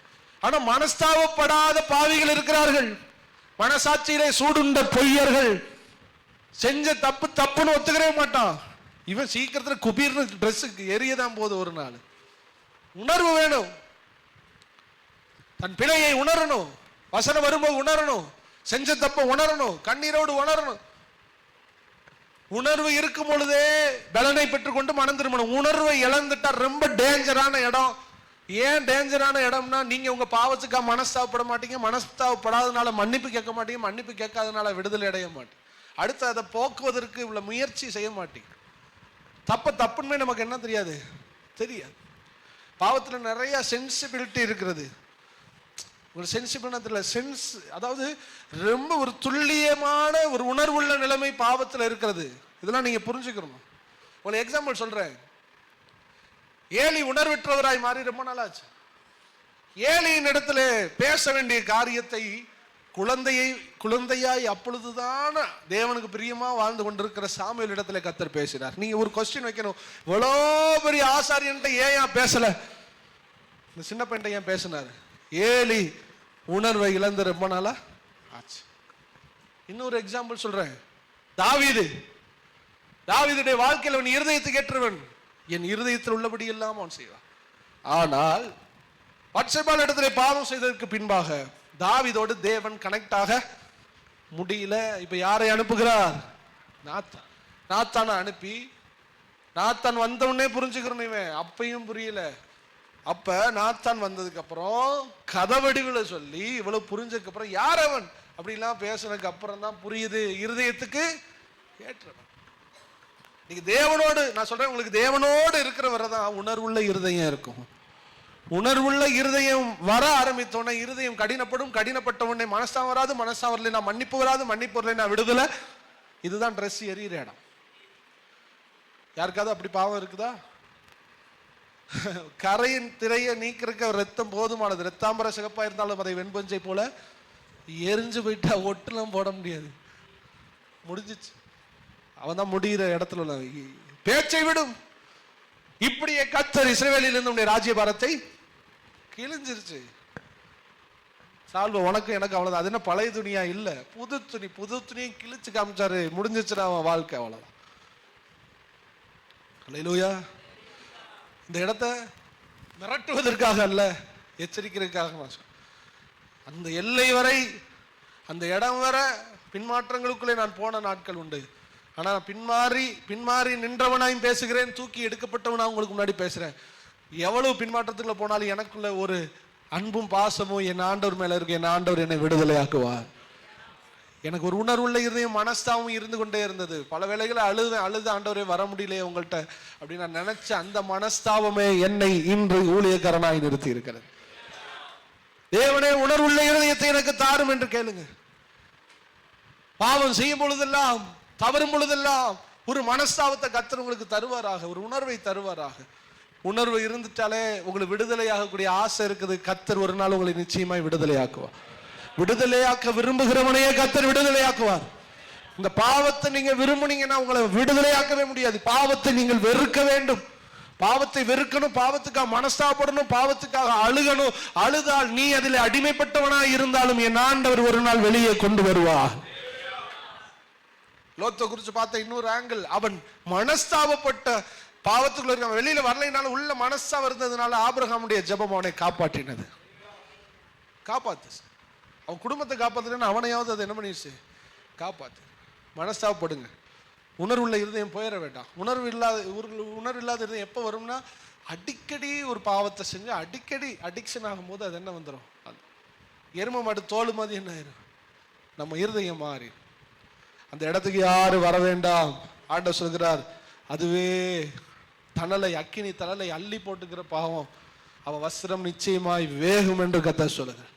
வேகிற இடத்துக்கு விட்டுறாதீங்க. மறு தேசத்து வஸ்திரம் தரித்தவர்களை நான் அந்நாளிலே தண்டிப்பேன். ஹல்லேலூயா. அடுத்து பாருங்க, பிரசங்கி 9:8. எல்லாரும் தெரிஞ்சதா? அவன் வஸ்திரம் எப்பொழுதும்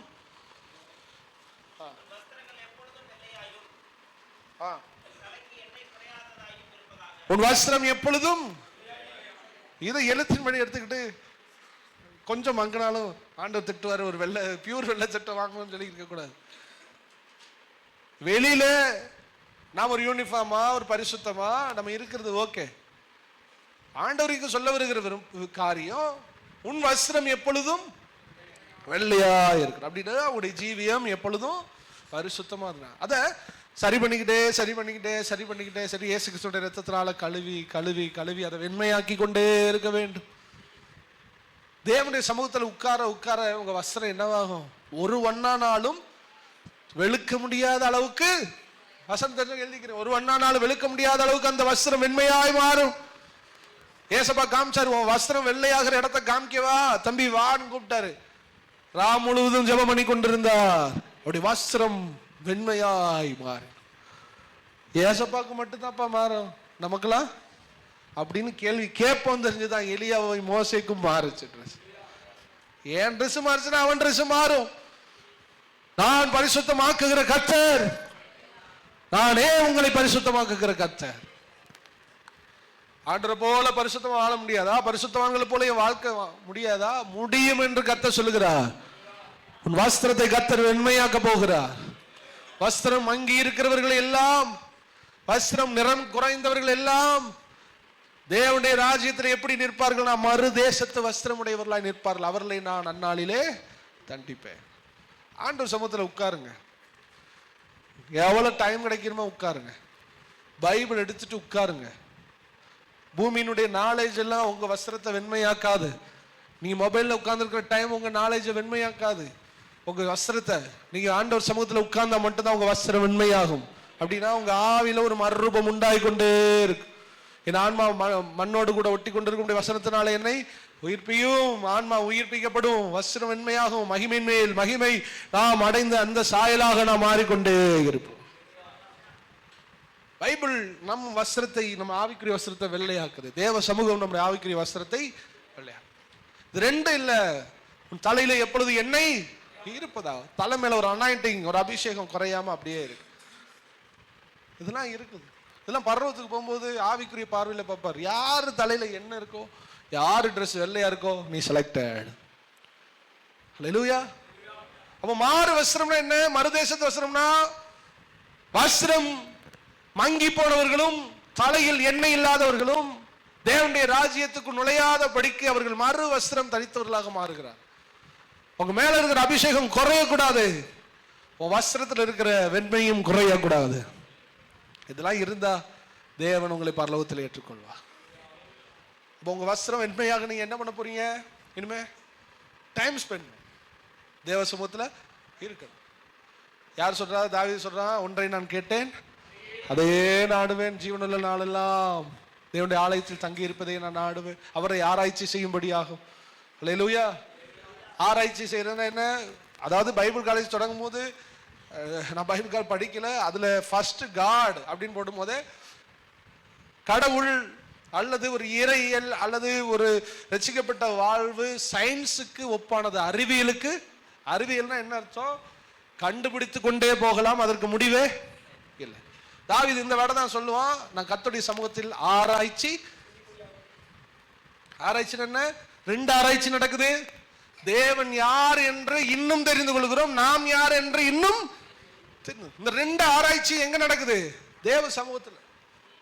தேவ சமூகத்தில் உட்கார உட்கார உங்களை யார் என்று கர்த்தர் இன்னும் அதிகமாய் வெளிப்படுத்துவார். அல்லேலூயா. தேவன் யார் யார் என்று உங்களுக்கு அதிகமாய் அவர் வெளிப்படுத்துவார்.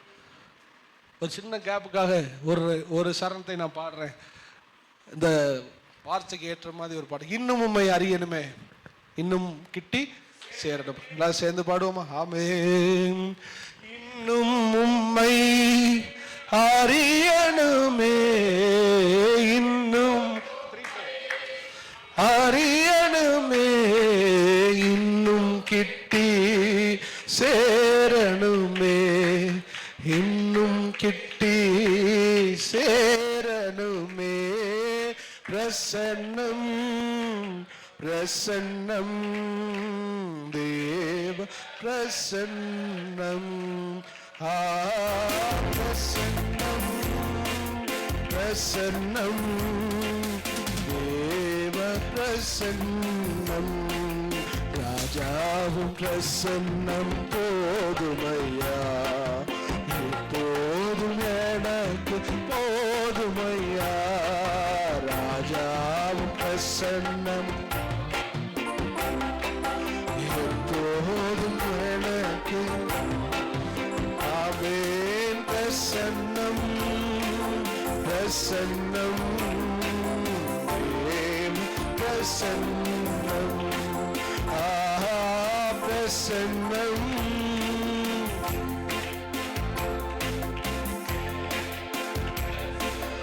ஆமென். உலகம் எல்லாம் மாயையா, உலகம்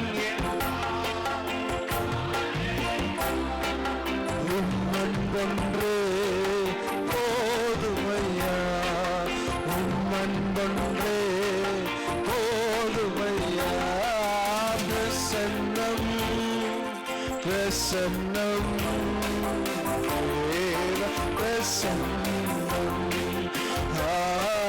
பிரசன்னம் பிரசன்னம் தேவ அதிகாலமே அதிகாலமே தேடுகிறேன் அதிகாலமே தேடுகிறேன் ஆர்வமுடன் நாடுகிறேன் ஆர்வமுடன் நாடுகிறேன் பிரசன்னம் பிரசன்னம் தேவ பிரசன்னம் பிரசன்னம் தேவ பிரசன் கடைசியா இன்னும் உம்மை அறியணுமே இன்னும் உம்மை அறியணுமே இன்னும் கிட்டி சேரணுமே இன்னும் கிட்டி சேரணும் இன்னும் உம்மை அறியணுமே இன்னும் உம்மை அறியணுமே இன்னும் கிட்டி சேரணுமே இன்னும் கிட்டி ஓ பிரசன்னம் அப்பா பிரசன்னம்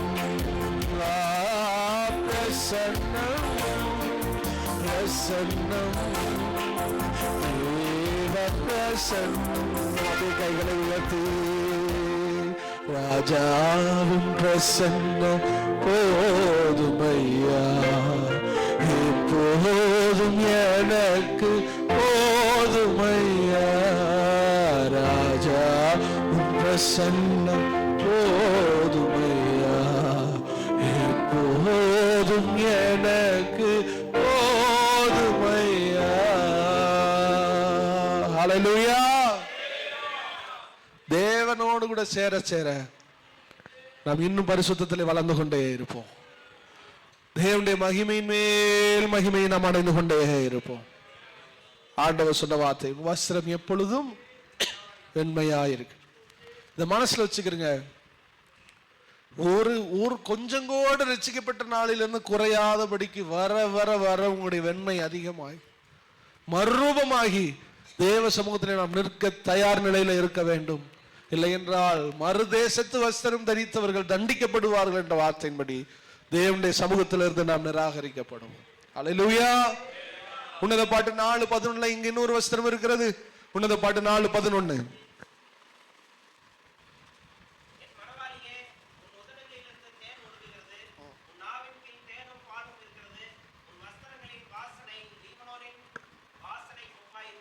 வஸ்திரங்களின் வாசனை லிபனோனின் வாசனைகளுக்கு ஒப்பாய் இருக்கு. இங்க ஒரு வஸ்திரம் வாசனை வீசுகிற ஸ்மெல். இந்த ஸ்மெல்ல மட்டும் யாருனாலையும் தடுத்து நிறுத்த முடியாது. எத்தனை பேர் நம்புறீங்க? worship ஒரு ஸ்மெல் தான். ஆராதிக்கும் போது தேவ பிரசன்னம் ஒரு ஸ்மெல், சுகந்த வாசனை. அப்போ வஸ்திரம், மணவாளியுடைய வஸ்திரம் இப்பொழுது எப்படி இருக்குதா? லீபனோனின் வாசனை இப்போ அது அவ்வளவு வாசனையா இருக்கிற ஸ்மெல் வாசனை. அப்படின்னா சாட்சி உள்ள ஒரு வாழ்க்கை, எந்த ஒரு பாதிப்புகள் இல்லாமலே இந்த வாசனை வெளியில வந்துரும், பொத்துட்டு வெளியில வந்துரும், எப்படினாலும் வந்துரும். இந்த வாசனை யாராலும் மறைக்க முடியாது. அதுபோல ரட்சிக்கப்பட்டவருடைய ஒரு சுபாவம் வாசனையாக அவனை விட்டு வெளியே கண்டிப்பாய் வரும். அதை யாராலும் தடுக்க முடியாது, அவனாலும் தடுக்க முடியாது. எத்தனை பேர் நான் சொல்ல புரியுது? மரம் நல்லதென்றால் அதன் கனியும் நல்லதென்று சொல்லுங்கள். என்ன சொல்றாரு? நல்ல மனுஷன் தன் இருதயமாகிய நல்ல பொக்கிஷத்துல இருந்து நல்லவைகளை எடுத்து காட்டுகிறார். அப்ப வெளியில என்ன வருது? பொக்கிஷத்தில் உள்ளதுதான் வெளியில வருது. அப்ப நம்ம வாழ்க்கையில வாசனை எப்படி வரும்? வாசனையை தடுக்க முடியாது. உள்ள என்ன நேச்சரோ உள்ள என்ன இருக்கோ அது தானா வாசனையா வெளியில. பொய் வேஷம்லாம் போட முடியாது, நடிக்க முடியாது. நல்லவங்களா ரொம்ப நாளைக்கு நம்ம என்ன பண்ண முடியாது, நடிக்க முடியாது. சபையில வரும்போது பாஸ்டர் சோத்திரம் அப்படின்னு பயங்கரமா நம்ம பண்ணலாம், எப்படினாலும் வெளியில வந்துடும். மார்க்கெட்டுக்கு போய் வீட்டுக்கு போய் சண்டை போடும்போது நம்ம சுயரூபத்தை வெளிப்படுத்தும் போது என்னைக்காவது பாஸ்டர் உள்ள வந்துடுவார். அதுவும் உங்க பாஸ்டர் கண்டிப்பா வந்துடுவார். எங்க அக்கா வீட்டில் எங்க அக்கா பசங்களாம் சொல்லுவாங்க, ஒரு தடவை டிவி பார்த்துட்டு இருந்தோம் மாமா, டப்புன்னு ஹென்றி பாஸ்டர் உள்ள வந்துட்டாங்க. ஹென்றி பாஸ்டர் உடனே என்ன பண்ணாங்க, உள்ள ரிமோட்டை தேடுனா ரிமோட்டை எப்படி வந்துடும். ஆனா அதே ஆளுங்க அப்படியே சபையில பார்க்கும்போது சுத்திரம் பாஸ்டர் அப்படி பயங்கரமா ஆக்சன். நான் தம்பி கனகராஜ்ட அவங்க அண்ணன் எனக்கு, அவங்க நான் பார்க்கும்போது ஒரே ஒரு விஷயம் எங்களுக்கு காமெடியா இருந்துச்சு.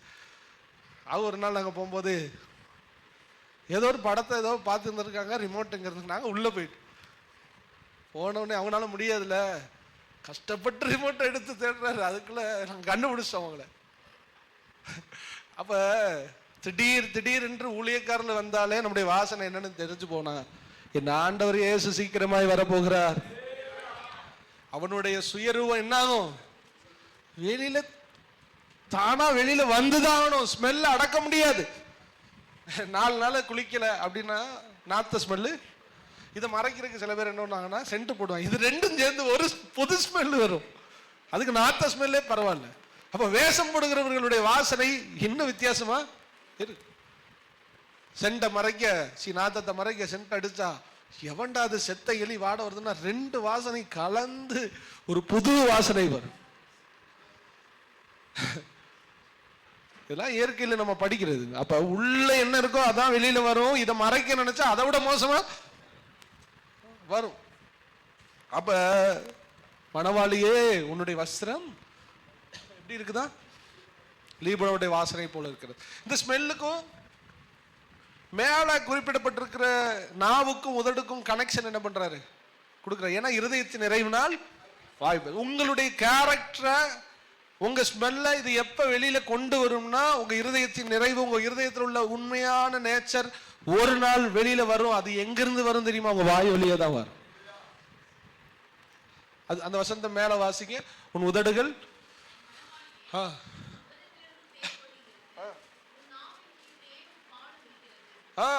உதடுகளிலிருந்து தேன் வழிகிறது, தேனும் பால் அப்படி வர்ணிக்கிறார். அப்ப நாவல இருந்து பிறரை ஆறுதல் படுத்துகிற ஸ்வீட்டான நல்ல வார்த்தைகள் வாயிலிருந்து வரும். ஒருத்தர் கோவப்பட்டான்னு எதுல காமிக்கிறது, வாயில இருந்தா.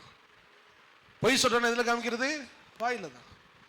மேக்சிமம் வாய் நாவுதான் நிறைய விஷயம் நம்ம யாருங்கிறத வெளியில காட்டி கொடுத்து, அதுலதான் அவன் நாவை கனெக்ட் பண்ணி உதட கனெக்ட் பண்ணி கீழே வாசனை என்று ஆண்டவர் கனெக்ட் பண்றாரு.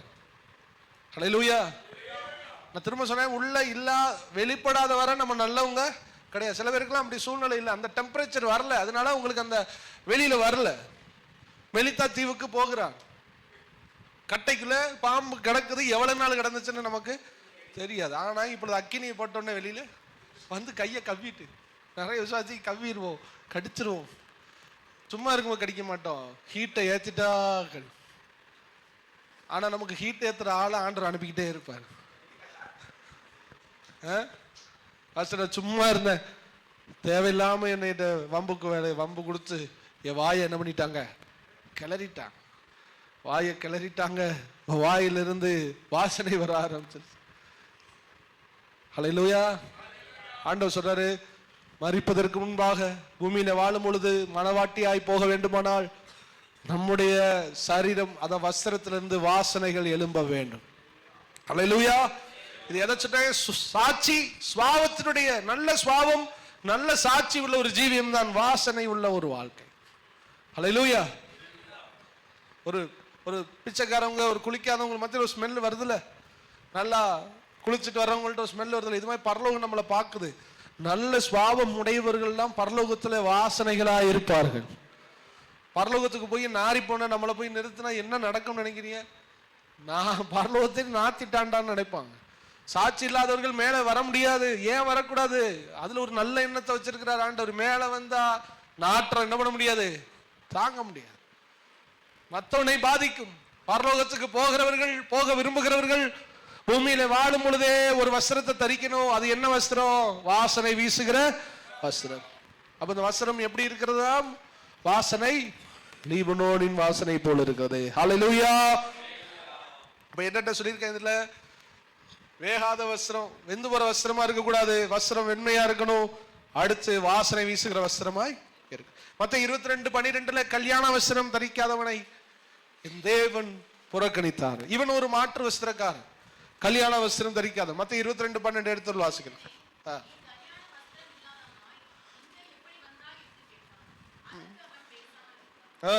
கல்யாண வஸ்திரம் தரிக்காதவனா நீ எப்படி இங்கு வந்தா? உங்களுக்கு தெரியும், ராஜா பெரிய விருந்தை ஆயத்தம் பண்ணி கொண்டிருக்கிறார். ஆயத்தம் பண்ணி நிறைய பேர் அழைக்கிறார், நிறைய பேர் வரல, சாக்கு போக்கு சொல்றாங்க. அப்ப தெரு வீதியில இருந்த ஒரு சிலரை எல்லாம் அழைத்து சாப்பிட என்ன பண்றாங்க, கூப்பிட்டுட்டாங்க. ராஜா சொன்னாரு, நான் போட்ட சாப்பாடு வீணாக கூடாது, எல்லாருக்கும் உணவு இருக்கணும்னு சொல்லிட்டு பிச்சைக்காரவங்க, நொண்டியா இருக்கிறவங்க எல்லாரையும் கொண்டு வா, எல்லாரும் சாப்பிடட்டும் என் விருந்துலன்னு சொல்லிட்டு உள்ள அனுப்பிச்சிட்டு ராஜா இப்பொழுது உள்ள ஒரு ரவுண்ட்ஸ் வர்றாரு. நான் வச்ச சாப்பாடு, நான் வச்ச விருந்து வேஸ்ட் ஆகாம இருக்குதா? எல்லாரும் வந்துட்டாங்களா? அழைக்கப்பட்டவங்க வரல, ஆனா ரோட்ல நின்றவன்லாம் உள்ள கூப்பிட்டு வந்தாச்சு. ஓகே, என் விருந்து எது வீணாகவில்லைன்னு சொல்லிட்டு அப்படி ரவுண்டு வந்துகிட்டே இருக்கும்போது ஒருவனுடைய வஸ்திரம் கல்யாண வஸ்திரம் இல்லாமல் இருந்தது. நாட்களில் கல்யாண வஸ்திரம், கல்யாணத்து போகிறவர்கள் என்று அதற்கேற்ற ஒரு வஸ்திரங்கள் கொடுக்கப்பட்டிருக்கிறது. அவனுக்கு அந்த வஸ்திரம் இல்ல, அவன் உடனே பந்தியை விட்டு வெளியே அனுப்பப்பட்டான். ஹல்லேலூயா. கல்யாண வஸ்திரம் என்று சொல்லும் பொழுது வருகைக்கு ஆயத்தமாகிற ஒரு பூரணமான ஒரு இடத்தை குறிக்கிறது. நீ எந்த இடத்திற்கு அழைக்கப்பட்டலாம்? நிறைய பேர் சாட்சி சொல்லுவாங்க, கர்த்தர் என்னை அழைத்தார், நான் பாவியாக இருக்கும் போது கர்த்தர் என்னை நான் குடிச்சுக்கிட்டு இருந்தேன், இன்னைக்கு ஆண்டவர் என்ன பண்ணிட்டாரு. நான் என்ன சொல்றேன், நீ எங்க அழைக்கப்பட்ட? நீ குடிச்ச அழைச்சியோ, அழைக்கப்பட்டியோ, ரவுடியா இருந்து அழைக்கப்பட்டியோ, நீ நல்லவனா இருந்து அழைக்கப்பட்டியோ, அவருக்கு தேவையா இல்லை, எப்படியாவது மேல வந்துரு, அவ்வளவுதான். நிறைய பேர் இதை மட்டும் தான் சொல்லுவாங்க, நான் அப்படி அழைக்கப்பட்டேன், இப்படி அழைக்கப்பட்டேன், எங்களை எல்லாம் எப்படி ரசிச்சா தெரியுமா, நான் அருவாங்கையோட தான் சுத்துவேன். நீ அருவாவோட சுத்து, ஈட்டியோட சுத்து, நீ கல்யாண வஸ்திரம் போட்டுட்டு உள்ள வரும்படி கர்த்தர் விரும்புகிறார். இதுலதான் சொன்ன அழைப்பை நீங்க மேன்மை ரொம்ப பாராட்டக்கூடாது. என்னை 12 வயசுல, சில 10 வயசுல கர்த்தர் என்னை ரசித்தார், சில 16 வயசுல ரசித்தார், சில பேர் என்ன 20 வயசுல ரசித்தார், நான் ட்ரெயின்ல போகும்போது என்னை ரசித்தார், நான் தூக்கு கயிறு மாட்டும் போது ரசித்தார், பேதர் இப்படித்தான் சொல்லியிருப்பாரு, மீன் பிடிச்சிருக்கும் போது ரசித்தார், அவன் சொல்லியிருப்பான் டாக்ஸ் வாங்கிக்கிட்டு இருக்கும்போது ரசித்தார். எல்லாம் ரசிச்சது உண்மைதான்டா, ட்ரெஸ்ஸை போட்டுட்டு மேல வாங்கடா, இல்லைன்னா உள்ள எவனா இருந்தாலும் உள்ள என்ன பண்ண மாட்டேன், விட மாட்டேன். புரிஞ்சா நான் என்ன சொல்ல வரேன், புரியுதா? பழைய வரலாறை சொல்லி பெருமை பாராட்டி இருக்க கூடாது, வருகைக்கு போக தயாராகணும். எப்படி அழைக்கப்பட்டது இல்லாம ஆண்டவருக்கு கேள்வி கிடையாது. அந்த கல்யாண வீட்டு இன்சிடென்ட் நீங்க பாருங்க, தாம்பளத்தட்டு வச்சு பத்திரிக்கை வச்சு அழைச்சவன் என்ன பண்ணல, வரல, வேலை இருக்குன்னு சொல்லிட்டான்.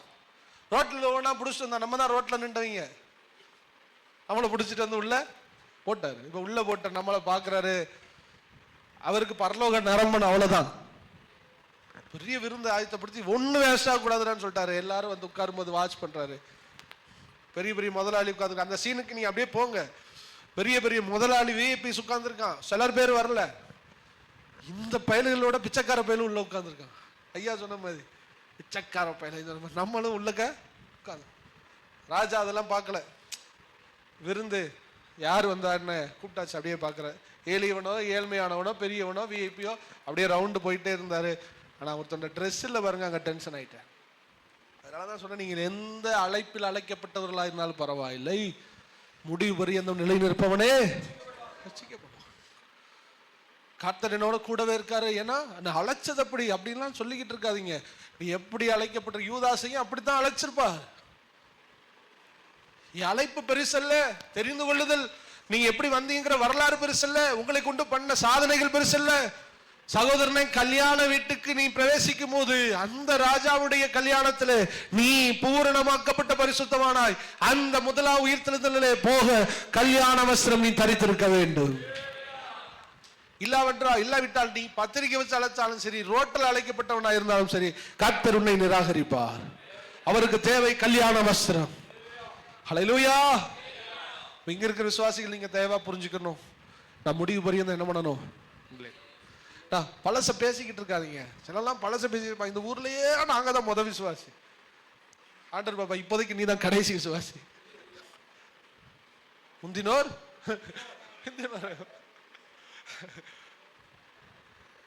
பின்னாடி வந்தவன்லாம் முன்னாடி போய்கிட்டு இருக்கான்.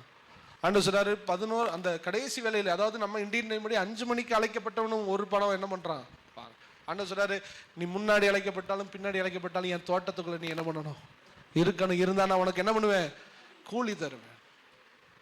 அதனால இதுல ரொம்ப பெருமை பாராட்டக்கூடாது. இதெல்லாம் பெருமையே இல்லை. இதை சொல்லிக்கிட்டே வா தெரியுறது. என்னத்தை கல்யாணத்துக்கு வந்துட்டோம்ல அவ்வளவுதான். அப்படி கூப்பிட்டாரு இப்படி கூப்பிட்டாரு, வந்தியா சோற சாப்பிடியா, உள்ள கூப்பிட்டுட்டாரு, பரலோகத்துக்கு நீ உள்ள வரணும். அதுல இது வர்றதுனால ஈகோ பிரச்சனை வருது. நாங்க மூத்த விசுவாசி, இளைய விசுவாசி, நாங்க அப்படி நாங்க இப்படி, நேற்று வந்தோம் நான் இன்னைக்கு வந்தோமே. சில சபையெல்லாம் சண்டை வரும், பாட்டு பிடிக்கும்போது மைக்கு பிடிக்கும்போது சண்டை வரும். அப்ப நான் கண்ணார பார்த்தேன், பிராக்டிஸ் பண்ணும்போது 2-3 நேருக்கு மைக்கு இப்படி வச்சிருக்கு, ஒருத்தவங்களுக்கு வைக்கல. அப்ப அவங்க வந்து கோபத்தோடு சில வார்த்தை, நான் நீ இப்ப வந்தவ முறைப்படி நான் தான் என்ன பண்ணணும், ஹல்லேலூயா. சீனியர் யார் சொல்லுவா, 2 மருமக இருக்கும் போது மூத்தவ தான் சொல்லுவா, நான் மூத்த மருமக, ஒரு வேலையும் செய்ய மாட்டா, நான் மூத்த மருமக. அது மாதிரி சொல்ற மூத்த விசுவாசி.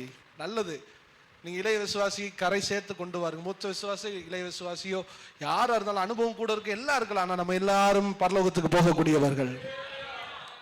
நம்ம மெச்சூரிட்டியில காமிக்கணும், உடைய அனுபவத்துல காமிக்கணும். நம்ம எல்லாரும் பரலோகத்துல போய் நிக்கணும். ஹல்லேலூயா. ராஜா அந்த இடத்துல பச்சபாதம் இல்லாமல் எல்லாரையும் கொண்டு வர்றாரு. சபைக்குள்ளேயும் பச்சபாதம் இருக்கக்கூடாது. நினைச்சு பாருங்க, இன்னைக்கு ஒரு மினிஸ்டர் வீட்டுல கல்யாணத்துல ரோட்ல உள்ளவங்களையும் விஐபியோட உட்கார வச்சா என்ன நடக்கும்னு. ஒரு பச்சபாதம் இல்லாத ராஜாவை ஆராதிக்கிற நாம் சபைக்குள்ளும் யார் மேலையும் பச்சபாதம் காண்பிக்க கூடாது. உங்களில் மூத்தவனாய் இருக்கிறவன் எல்லாருக்கும் கடையானவனாய் கடைசியா இருக்கிறவன். நீங்க மூத்தவன் எங்க காமிக்கணும்னா, நீங்க எல்லாருக்கும் பணிவிடக்காரனா இருக்கிறதுலதான் நீங்க மூத்தவனு காமிக்கணும். ஹல்லேலூயா. அவர் ஊழியம் கொள்ளும்படி வராமல் ஊழியம் செய்யும்படி வந்தார். கர்த்தர் அந்த இடத்துக்கு நம்மை கொண்டு வருவாராக. அப்ப இது என்ன வஸ்திரம், கல்யாண வஸ்திரம். ஹல்லேலூயா. சரி, கடைசியா ஒண்ணு நான் பார்த்து நாம் ஜெபிக்க போகிறோம். இங்கு போடப்பட்டிருக்கிறது வெளிப்படுத்தின விசேஷம் 3ஆம் அதிகாரம் 4-5.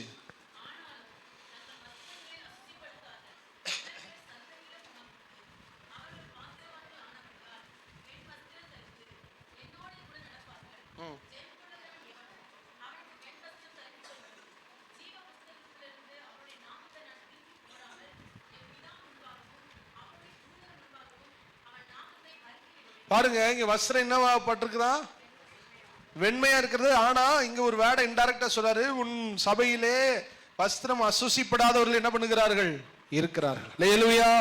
அப்ப இந்த இடத்துல நம்ம ஒரு இன்டைரக்டா நம்ம யோசிச்சு பார்த்தா, நம்முடைய வஸ்திரம் என்ன படக்கூடாது சொல்லுங்க, அசுசிப்படக்கூடாது. ஹல்லேலூயா. ஆனாலும் தங்கள் வஸ்திரங்களை அசுசிப்படுத்தாத சில பேர் சர்தையிலும் உனக்கு உண்டு.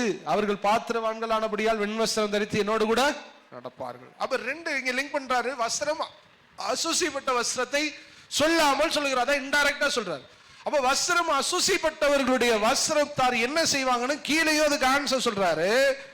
நான் அந்த 3 நான் வாசிக்கிறேன், இருக்கட்டும். வெண்வஸ்திரம் ஜெயம் கொள்ளுகிறவன் எவனோ, 3:5 ஜெயம் கொள்ளுகிறவன் எவனோ அவனுக்கு வெண்வஸ்திரம் தரிப்பிக்கப்படும், ஜீவ புஸ்தகத்திலிருந்து அவனுடைய நாமத்தை நான் கிறுக்கி போடாமலும். அப்ப நீங்க இந்த வசனத்தை இந்த மாதிரி நீங்க புரிஞ்சுக்கணும்.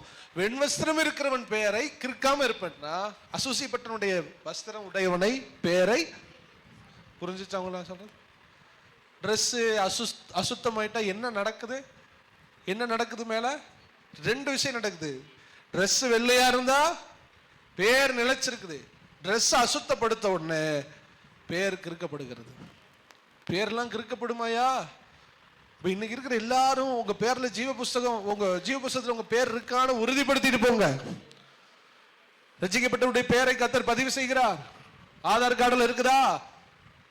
3000 ரூபாய் கொடுக்கிறாரு ஸ்டாலின், இருக்குதா? எங்க ஊர்ல அண்டா கொடுத்தாரு, அண்டா கொடுக்கும்போது ஓட்டு இருக்குதா அப்படின்னு கேட்டார். இப்படி கொடுத்தாங்க. ஓட்டுக்குள்ளவங்க எங்க வெளியூர்ல அப்படின்னு அண்டாவை இருக்கிறாங்க. இல்ல வந்துருவாங்க சொன்னேன், அண்டா. அப்ப அங்கெல்லாம் பேர் இருக்குதா, டோக்கன் இருக்குதா, ஓடுறான். பணக்காரன்ல இருந்து சின்ன ஆள் வர ஓடி அண்டாவுக்காக ஓடுறாங்க. பரலோகத்தில் உங்கள் பெயர் இருக்கிறதா? உங்க பேர் இருக்குதா நீங்க எல்லாரும் செக் பண்ணிட்டு போங்க. அங்க பேர் இருக்குது, இங்க பேர் இருக்குது, இங்க பேர் இருக்குது. பரலோகத்திலே ஜீவ புஸ்தகம் என்கிற ஒரு புஸ்தகம் திறக்கப்படும். அங்கு உங்களுடைய பேர் இருக்க வேண்டும். அதுக்கு இன்னொரு பேர் ஆட்டுக்குட்டியானவருடைய புஸ்தகம். அத்தி இலையை தரித்து கொண்டு மற்ற மதங்களை பின்பற்றி கொண்டிருப்பீர்களானா, இன்னைக்கு கர்த்தர் உங்களுக்கு சொல்லுகிற வார்த்தை, ஆண்டவராகிய இயேசு கிறிஸ்துவை நீ ஏற்றுக்கொண்டால், அவருடைய இரத்தத்தினால் உன் பாவங்கள் கழுவப்பட்டால், இன்றே உன் பெயரை ஜீவ புஸ்தகத்தில் எழுதுவார். இன்னைக்கே ரெஜிஸ்டர் பண்ணுவார். ரெஜிஸ்டர் பண்ணிட்டு வெளியில போகணும். 3000 ரூபாய்க்கு கொஞ்சம் பேசிக் ஹவுஸ் 3000 ரூபாய்க்கு போய் நின்று என் பேர் இருக்கா பேர் இருக்கா பேர் இருக்கான்னு கேட்கிறமே.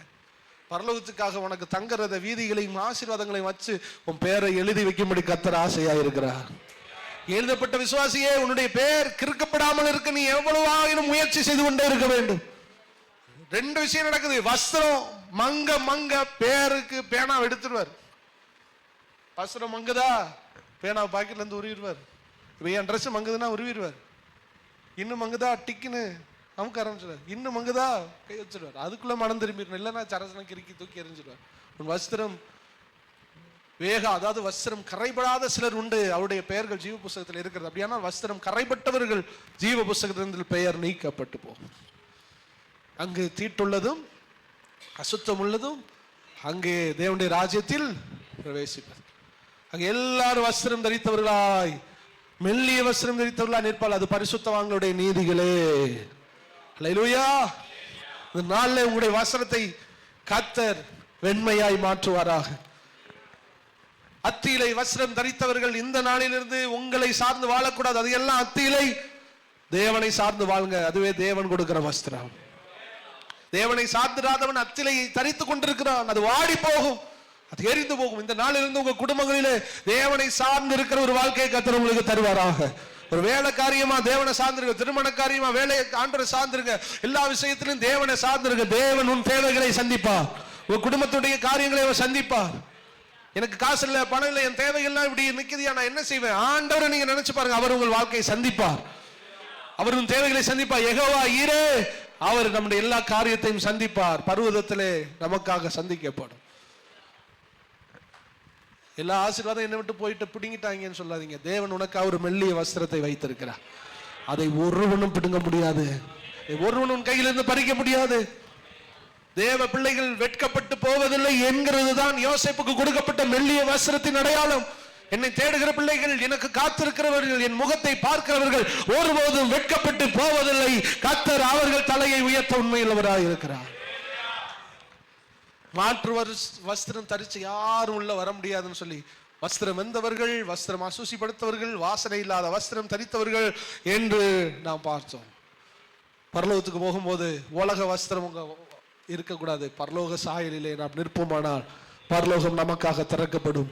சத்தியத்தை பின்பற்றுகிற நீதியுள்ள ஜாதி உள்ளே வரும்படி கர்த்தருடைய வாசல்கள் உங்களுக்காக திறக்கப்படும். ஹல்லேலூயா. எல்லாரும் சந்தோஷமாய் மகிமையிலே பிரவேசிப்போம். இந்த வாழ்க்கை முழுவதும் அழிக்கப்பட்டு போகும். கர்த்தர் தந்த அந்த ரட்சிப்பின் வஸ்திரத்தை காத்துக்கொள் விசுவாசியே. சகோதரனை நீ காத்துக்கொள். ஒவ்வொரு நாளும் மறுபமாக இந்த வஸ்திரம் வெண்மையாக உன் தலையில் எண்ணெய் பெருகி கொண்டே இருப்பதாக. கர்த்தர் வருகிற நாட்கள் இந்த சபைக்கு கர்த்தர் அப்படிப்பட்ட கிரியைகளை செய்வார். கர்த்தர் உங்களை அப்படிப்பட்ட வளர்ச்சிக்குள் நிச்சயமாய் கொண்டு வருவார். நான் நம்புறேன், உங்களை நிச்சயமாய் கொண்டு வருவார். இங்க வருகிற எல்லாரும் ஒரு படி நீங்கள் ஆவிக்குரிய வாழ்க்கையில இந்த நாளிலிருந்து நீங்க வளர போகிறீர்கள். தேவன் அதற்குரிய சத்தியங்களை இனி உங்களுக்கு தருவார். அதற்குரிய பலனையும் கர்த்தர் உங்களுக்கு தருவார். இந்த வசனத்தின்படி கர்த்தர் உங்களை ஆசீர்வதிப்பார். நீதியின் மேல் பசிதாக உள்ளவர்கள் பாக்கியவான்கள், அவர்கள் திருப்தி அடைவார்கள். இந்த சபையை கர்த்தர் திருப்தி அடைய பண்ண போகிறார். இந்த சபையை கர்த்தர் ஆவிக்குரிய வாழ்க்கையை திருப்தி அடைய போகிறார். இந்த சபையிலே ஊழியம் செய்கிறவர்கள் எதை விரும்பினார்களோ அந்த எல்லைக்குள் இந்த சபையை கர்த்தர் கொண்டு வருவேன் என்று சொல்லுகிறார். நீ எதை விரும்புகிறாய் அந்த இடத்துக்கு கர்த்தர் கொண்டு வருவார். இந்த இடத்திலேயே எத்தனை சபைகள் இருந்தாலும் மகிமை உள்ள சபையாய் கர்த்தர் நம்முடைய சபையை நிறுத்த போகிறார். ஹல்லேலூயா, ஹல்லேலூயா, ஹல்லேலூயா. அப்படிப்பட்ட ஒரு அபிஷேகம் உங்கள் மேல் இறங்க போகிறது. ஒரு பரிசுத்தமாக்குகிற ஒரு வல்லமை உங்கள் குடும்பத்தில் இறங்க போகிறது. ஹல்லேலூயா, ஹல்லேலூயா, ஹல்லேலூயா, ஹல்லேலூயா, ஹல்லேலூயா. எல்லாரும் அப்படியே முழங்கால் படிக்கிட்டு ஜெபிக்க ஆரம்பிப்போம். கர்த்தர் உங்களை தொடுகிறார். கர்த்தர் உங்களை உணர்த்தி இருக்கிறார். அநேகருடைய வஸ்திரம் இந்த நாளிலே வெண்மையாக்க